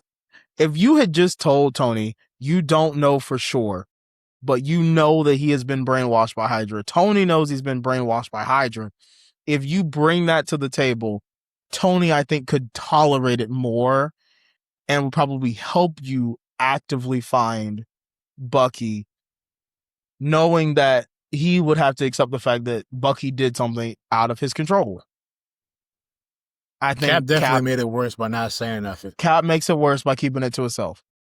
Yeah. So everything that happens from that reveal, from December 17, 1991 clip reveal forward, is all Captain America's fault. I think the first half is Tony's fault, though. The first half of what? The movie? Yeah. Because if you think about it, that's half the reason that they got split up for all those years, too. That started the downfall. Are you talking about what happens in like Lagos? Because technically that's Cap's fault for bringing a child to a third world country and she doesn't fully understand how to use her powers. Whoa. Third world? I don't know about that. You bring her to. I would not bring someone with that level of ability to a situation of that variety with such a high casualty ratio. If you want to get her out in the open field hunting somebody down, that's different until she has mastery to do close quarter combat, because she was nowhere near prepared. To be fair, Cap sold that the first because he heard Bucky and he immediately lost his mind. Like, so I feel like Cap may have sold that before she even did. So first 40 minutes of the movie are Cap's fault. Because if Cap, no, hear me out. Because if Cap doesn't bring her to Lagos, she doesn't take an explosion, misplace it on the side of a building, and it caused the damage that then inspires Tony to have to get involved with the concept of classifying Wanda as a weapon of mass destruction. Like, if she doesn't go, if Cap doesn't bring her, you don't have a lot of those other problems. The Sokovia Accords still exist. Tony will still do a lot of the same stuff, but the aggression that they feel toward each other with the Wanda Maximoff bit is now removed. And then you don't have Vision operating in Sentry mode to keep Wanda on the compound, which means you don't bring Clint out of prison or out of retirement, quote unquote, to help Wanda break out of the compound. You don't get Ant-Man committing a felony by breaking house arrest, going halfway around the world. He definitely did. You know, like, there's a lot of problems that exist purely because Cap brought a child to a situation that she should not have been in. True. Age of Ultron is 80% Tony's fault. Nah, maybe about 90, 95. I give him 80 at the most. Bro, nobody told him to create Ultron.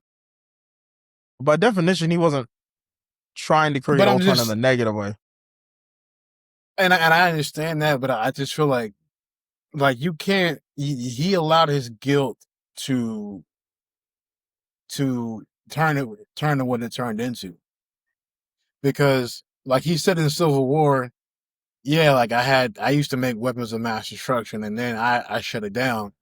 But then Cap had the greatest comeback. Cap was like, well, yeah, you had a choice.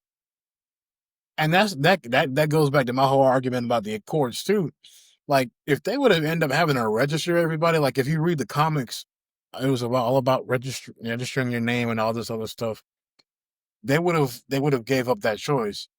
But anyway, I do think a lot of that was the reason I say 90 is because, like I said, you cannot let your guilt spill over, and then you start, like Thor said, you messing with stuff that you don't understand. And then now you end up creating this powerful AI program that becomes self-aware, ends up lifting up an entire city, and ends up killing all these people. Kills somebody personally to you that works in the government, approaches you about it, and then your solution is, okay, well, maybe we need to be kept in check. And I'm like, that's not making no sense to me. It's almost like you're trying to make everybody pay for, like, the things that you feel bad about. I won't say he's trying to make everybody pay.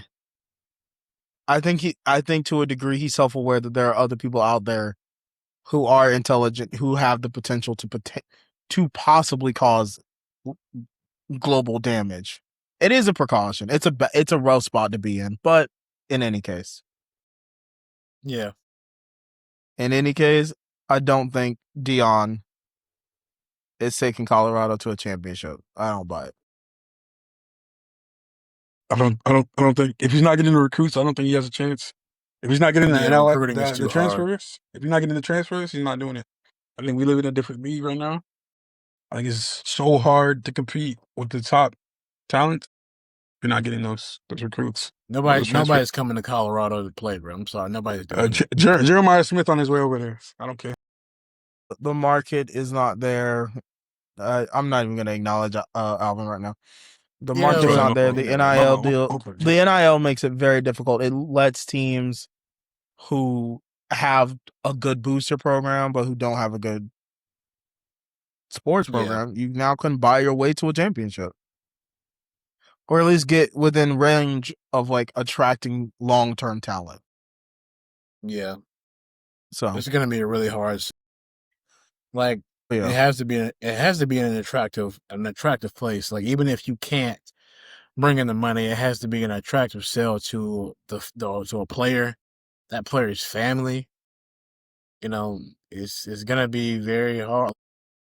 We heard about how John Summerall had to try to what he had to do to go through to try to keep Jaden Ball and keep Dallas Wilson.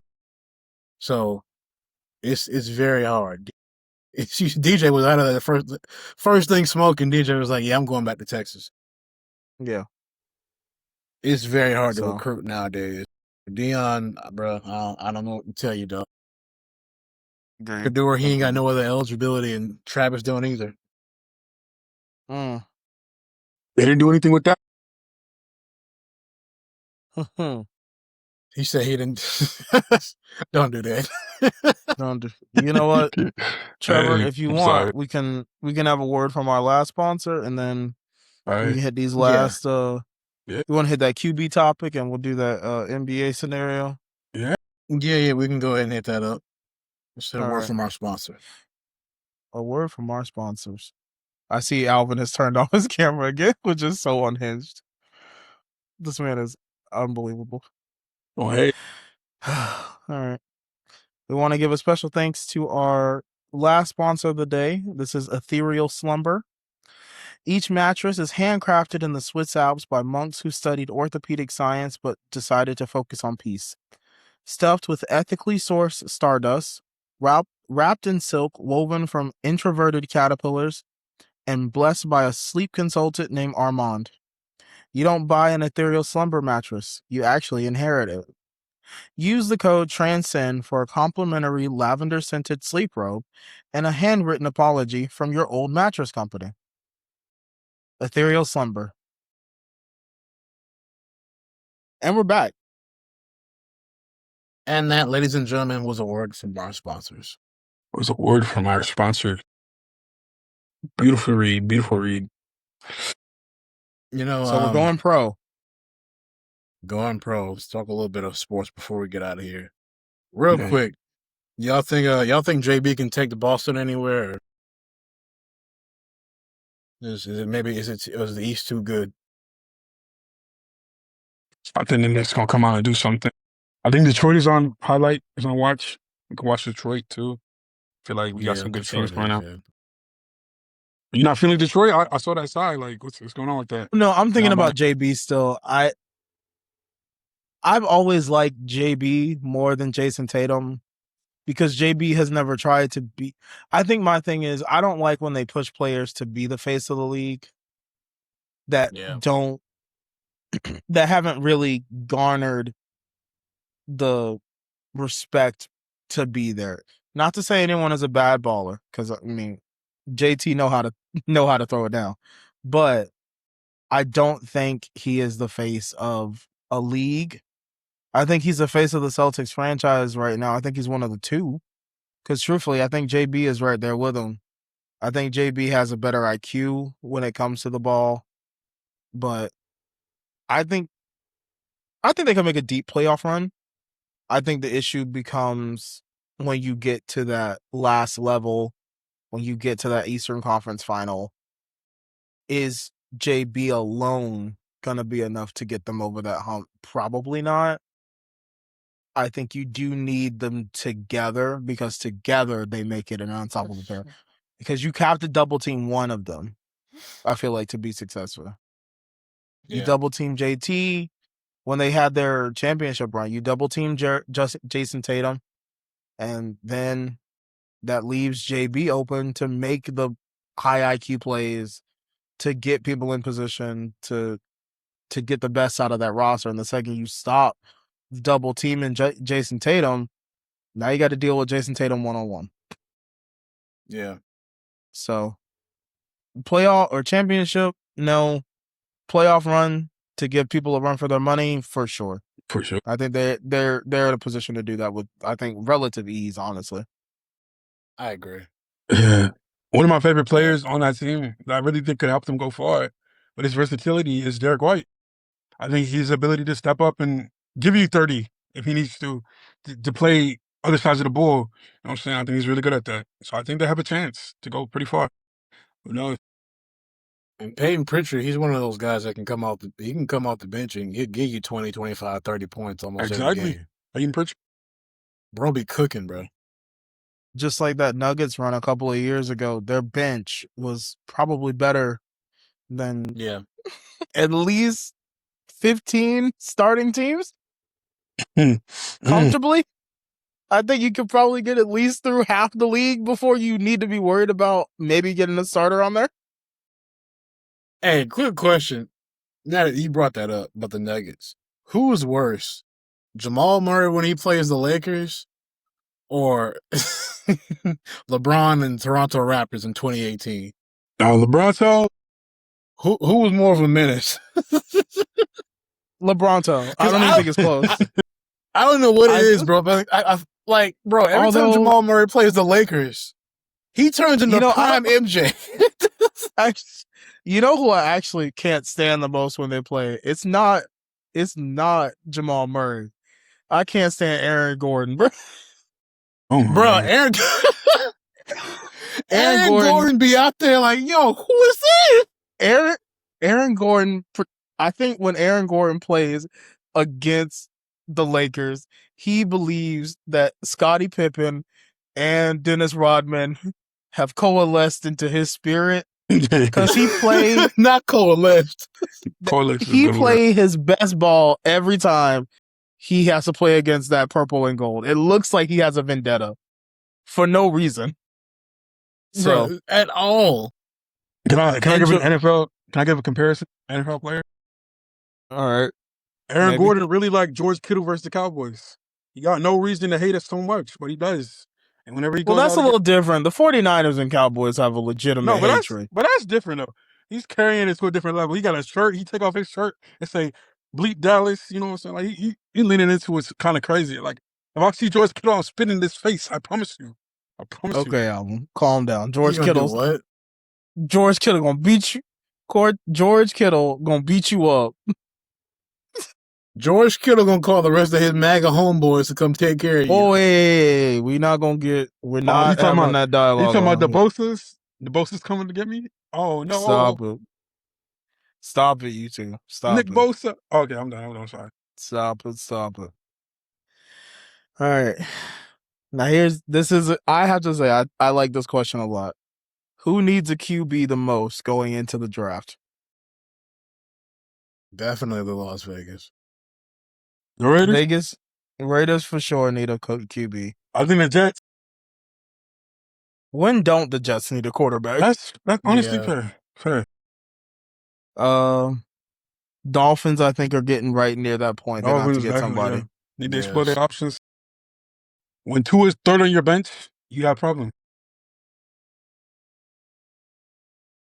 Arizona, maybe. Arizona, yeah, coming up on for sure.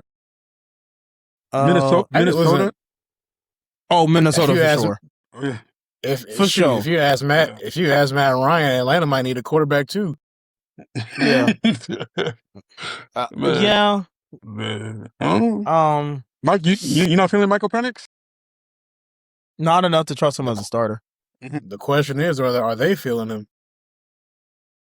Saints need a quarterback. I don't care what anybody says. Oh, Spencer Radley not it. I can't watch no more. Nor is that other dude that they trying to hype up. They feel like they got that quarterback. They feel like it. They do not. They feel like they got that quarterback. I feel like Green Bay could win every. The Green Bay could win every Super Bowl. I feel like they could win every Super Bowl, but they do not. They not doing it, so no. I feel like the Jaguars can win every Super Bowl. They're not. But they are not. I feel like the You feel like the what? The who? We heard you. Okay. Why We don't you heard go you. ahead and stay? Why don't you go ahead and turn that camera off? Why don't you go ahead and take a minute there? Think about Go what you ahead. As a said. matter of fact, zip your hoodie up more. You I know, want you I to think go the in the corner and Steelers think are on about that. the Steelers are probably on the lookout for one. They'll Yeah. probably get one more year out of Aaron, and then I think they're gonna. I think this year, I think they're gonna try to do what Green Bay did with bringing in Jordan Love. At least the Steelers have the luxury of knowing Aaron is not playing for a longer time. Yeah. So, Steelers, I can see Kyler Murray going to maybe Pittsburgh. they have to change their dynamic. Yeah. But yeah, I mean, who else I'm trying to think? Yeah, I think y'all mentioned Minnesota. Minnesota for sure. Um, Do you think the Colts need a quarterback? I personally don't think so. no, they don't. I think Daniel Jones I is just fine right now. I think they're gonna ship Anthony Richardson off somewhere. They'll probably get a 4th round pick out of that. Yeah, use that to get Daniel Jones some more targets. So I think they'll go for receivers for sure. Um, But I don't think we're in a league right now where like every single person needs a quarterback. I think it's the usual suspects. yeah. Like you said, the Jets, when have they not needed a quarterback? Alvin, no one can hear you, bro. You muted. I like what I've been seeing out of Bryce Young. I think some quarterbacks have turned that corner. We see Sam Darnold go crazy, you know what I'm saying? 2 years in a row. I Sam think some of them, Darnold. I mean, he's done what he's needed to do. You give him a top wide receiver in the league, and he's shown that he can win with them. So, I mean, that's what you want out of any quarterback. Yeah. It could be the opposite. He could be losing with them, you know? We've seen that happen before, where you give a quarterback a talented wide receiver and they wasted them. I think that makes him a little bit special. I don't think he's like some crazy quarterback where, you know what I'm saying? But, like, with the right pieces, I think you can win with Sam. Yeah, for sure. Seattle did what they needed to make sure that he played an efficient, easy season. Easy in the sense of like he didn't have to struggle to get the right passes out, get the right plays called. Like Yeah. it wasn't difficult for him And this year. you got that superhero in the was- backfield. You got that wide receiver that you can just toss the ball to. You know what I'm saying? Like, come on. He was definitely a game manager this year. I mean, for sure, but Efficient. And An efficient game nothing wrong manager. with that. yeah, Hey, nothing. Hey.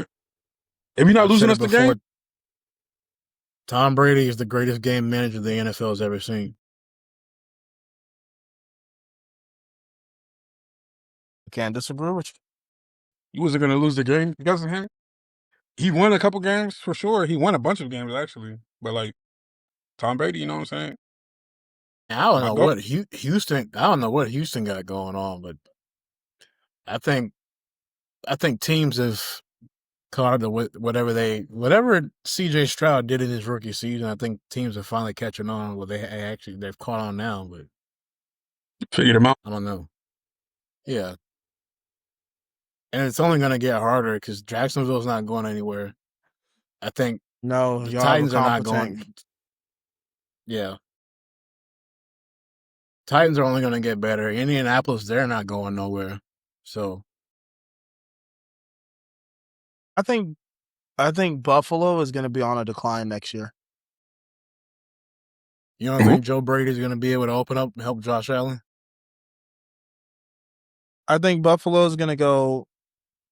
Buffalo will probably go 10-7. New head coach, they're gonna have a lot of growing pains.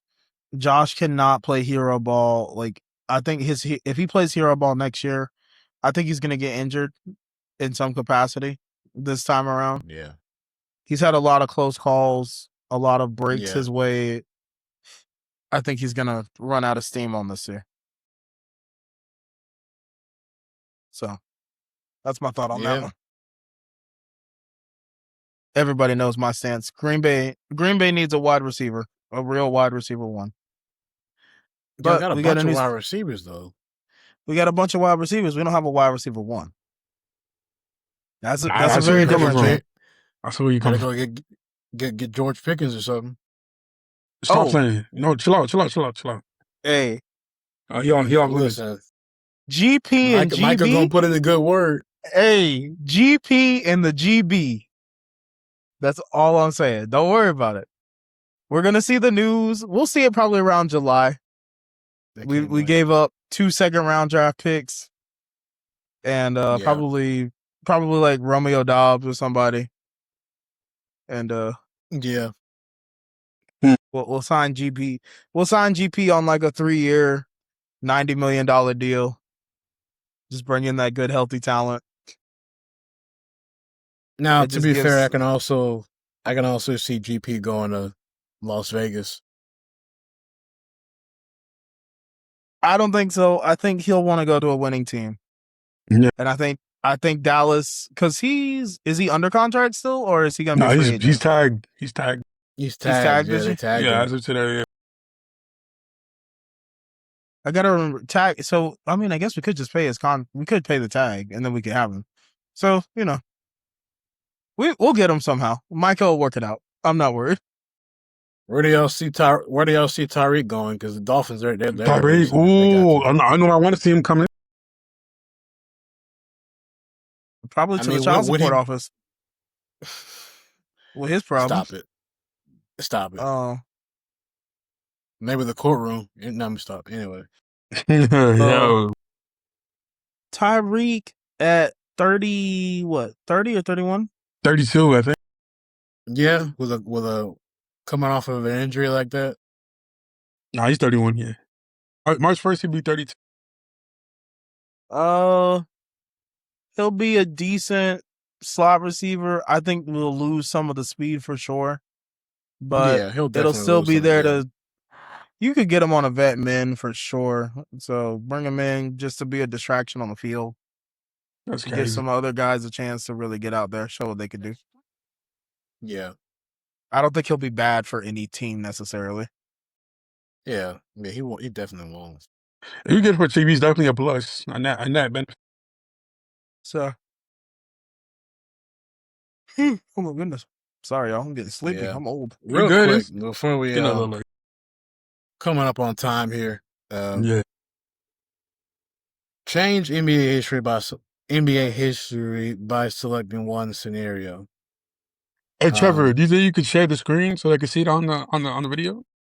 I don't have it pulled up on my computer. Hold on. I had to say it. You got it pulled up? I could, yeah. Hold on, give me a second. But while he's talking, wait, I gotta restart. Well, actually, let me try. Hold on, I'll be back. I can do that. It's fine. If not, I can just go ahead and say it real quick. It's one NBA scenario is Derrick Rose never getting hurt. If Chris Paul joined the Lakers, if KD stays in OKC, if LaMarcus Aldridge stays healthy, if AI wins a ring, and Dwayne Wade wins an MVP, if LeBron played in the 80s and 90s, if Michael Jordan played in today's game, or if Carmelo was drafted by Detroit.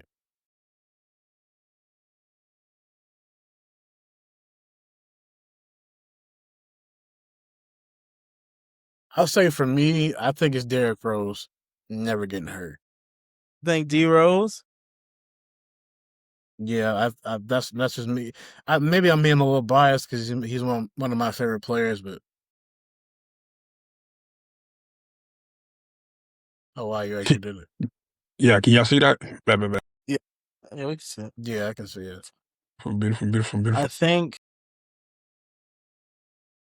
for me, it's those the MJ in 21 or LeBron in the 80s and 90s.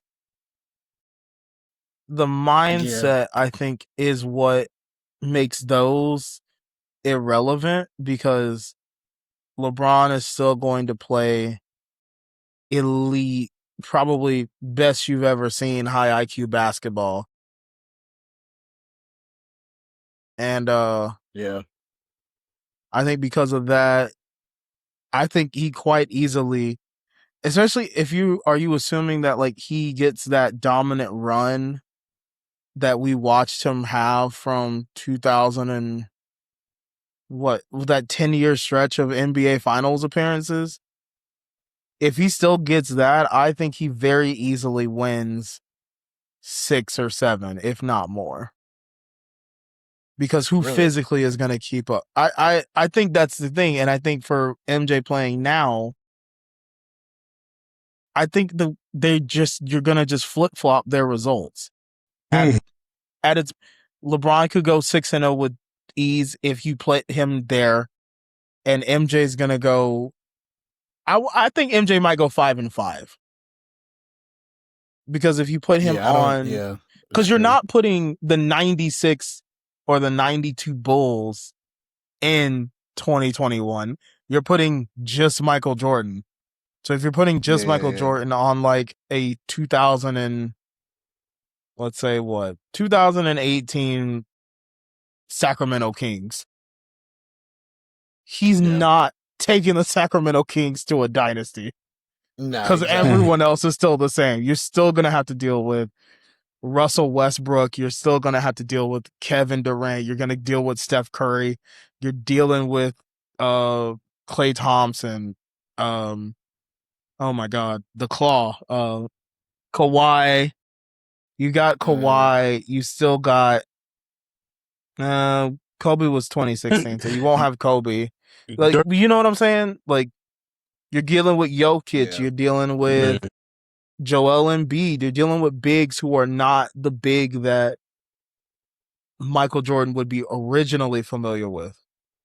You're dealing with bigs who are going to come at you 14, 20 feet away from the post. Like, did you say Wemby already? That's the thing. You're going to have a Wemby now. You're going to have Chet. Like, people who LeBron or like MJ could jump over people. What are you going to do when the dude guarding you could very easily just put his hand up and block the ball without leaving the ground? Yeah. So I think LeBron and MJ are going to be the same. I think nothing really changes there. You're just going to have people comparing MJ to LeBron just like they compare LeBron to MJ. That's not going to be anything new. I think that like if Jordan like really were to like if like you said, with flipping of the results, I always make this argument when it comes to Michael Jordan. Like, I want to see what happened if Michael Jordan went up against those Golden State Warrior teams with Kevin Durant on them, or just the 73-9 team from like 2016. You know, I want to see what would happen if he went up against that 07 Spurs team or that 14 Spurs team. What would happen? Like, you can't sit there and tell me with a straight face that Michael Jordan's winning all of those. Because again, you're not. Because I think that's the other thing. People are like, "Oh, you're getting Michael Jordan." Yes, Michael Jordan alone is the greatest player of the 90s.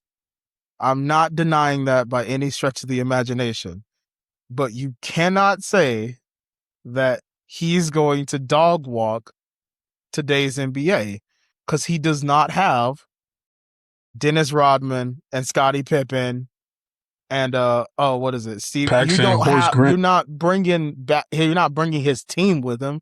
You just have him, and if it's just him, then LeBron can carry everybody to the end. I don't think you get that same result from MJ. No. We've seen LeBron carry 10 random people to the NBA Finals. That 2018 team, you put Michael LeBron there with the power of friendship. LeBron could carry me to the NBA Finals in 2018 with the power of friendship. Bro, and me believing I'm gonna shoot 3 shots all game. He's gonna give me the ball and family. All right. I'm family and free throws. That's family. that's actually what my jersey says is family and free throws, because I would just get fouled. That's it. Family, faith, and free throw. Family, Michael faith. Jordan can carry Alvin all the way to the NBA Finals. Stop playing with me. Trevor, stop trying to bait me to making a clip I'm for not. the I'm Instagram literally reel. not. I'm literally not. Yeah. But I think if you change history, I think either like an actual shift of history is going to be Chris Paul going to the Lakers. Yeah. Or honestly, I keep KD in OKC. Yeah, that would be very interesting. That'd be my number one pick. I'm gonna come out the gate and say Allen Iverson winning the ring. If that happened, the course of the NBA would have changed that day. I think that How? he brought swagger. He brought culture to the NBA. You know what I'm saying? Look at the cornrows. Everybody had the armband, the wrist. You know what I'm saying? I think that Allen Iverson represented would have been amplified so much more with that ring. I think we still look at him as a legend, as one of the greatest to never get a ring. But I think if he had that ring, he just gets that much more respect. And people look at him so much different. He'll garner respect, but he's not changing the history of the game. I don't know. At his size, to be that dominant, crossing to Michael Jordan as a youngin', like, that was his GOAT. Like, come on. That only happened one time. We was all Iverson fans. I liked AI, but I was not But listen. Hold on. Hear me out. It didn't say where he won the ring. So he wins that ring with Melo. There's also that trickle down. Melo now has a ring. You know what I'm saying? It's not changing the history of the league. I don't. I think Derrick Rose not getting hurt and winning a championship changes the history. That's okay. No, you can't add on winning a championship because it literally would have probably changed the course of history if he did. Because think about it, if you're in the Eastern Conference with LeBron and the Heat, I'm of the belief I don't think LeBron gets those like at least one ring or those rings. At least I think Derrick Rose takes away at least one ring from LeBron if he never gets hurt. I don't know. Does he really? I think he does. Oh, that's so cute. But thinking about Melo, D-Wade, Braun going to go play with Derrick Rose, that falling through. I feel like that's the bigger what if than anything. He used to cook LeBron and Wade in the regular season. But I'm just saying they had those that max MVP contracts. Season. They had those 4 maxes opened up. They were trying to go get Braun, go get Wade. Seeing them paired up with Derrick Rose, that's so much talent on one team. I can't lie. Like that team would have been disgusting. Disgusting. I'll stand on the hill. KD staying in OKC or Chris Paul going to the Lakers would change the league history more than anything else. That's true. Especially KD staying. KD, I think, garners more weight staying in OKC than anything else. Because that's the legitimate barrier for LeBron in the East. Does he ever get a ring in OKC? I think they have a more realistic shot. For sure. I think they were close. Too many. Yeah. I think they'd be close. Because that means James Harden doesn't go to Houston. James doesn't go to Houston. But does he develop into that Harden without having that chance to isolate and grow as a player? Become the star player that's it. I think he still does, but like he doesn't have to carry. Because he carried the Houston for years, but like he proved that he can't carry a team for an extended period of time. That's the thing. No, KD, Russell Westbrook, and James Harden individually are great. Yeah. But again, they are not LeBron or they're not an MJ. They're not taking you, and I think more LeBron than anything else. I will die on the hill. They're not taking randoms all the way. But the three of them together can do it. I think the only Steph can take you pretty much all the way by itself. You just got to participate a little bit more. But like LeBron can take all of the weight. No, when was he by himself going to the finals though? Who? When would you, Steph? When would you say like we've seen that demonstrated? When he was by himself the most? Yeah, When they played Boston. Boston, that 2022. Yeah, that's what I was That going to say. Boston Yeah. championship was unbelievable because you went down. What was that? They went down 2-1, and then you win game 2, you lose game 3, or you go down 3-2. Then you have to clutch up and go back to back, and more importantly, you have to win on the road in Boston. So Yeah. yeah, I would say that's when he's established himself as I can go out here and be the guy. Yeah. I don't need the unanimous MVP. I think he's just like, I'm here. I've been able to do this, so we're good. So I got Yeah. you. Got you. so but yeah. Well, Yeah. ladies and gentlemen, that has been another episode of the It's Been a Minute podcast. I am your host, Trevor Augustus, and my co-host for this week, Alvin Gant, Taylor Wilkerson, 2 longtime friends of mine. Appreciate y'all for coming on the show, guys. Appreciate you too, bro. Thank you for having Much us. love, man. Yes, sir. We'll see you again. Yes, sir. Yeah. Yes, sir. Until Always next good to time, chop it y'all. up. It's another one in the books. Next time. It's another one in the books. We'll see you.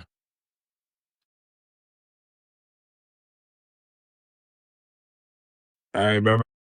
You still recording? Yeah, I'm at it now. I got it out though.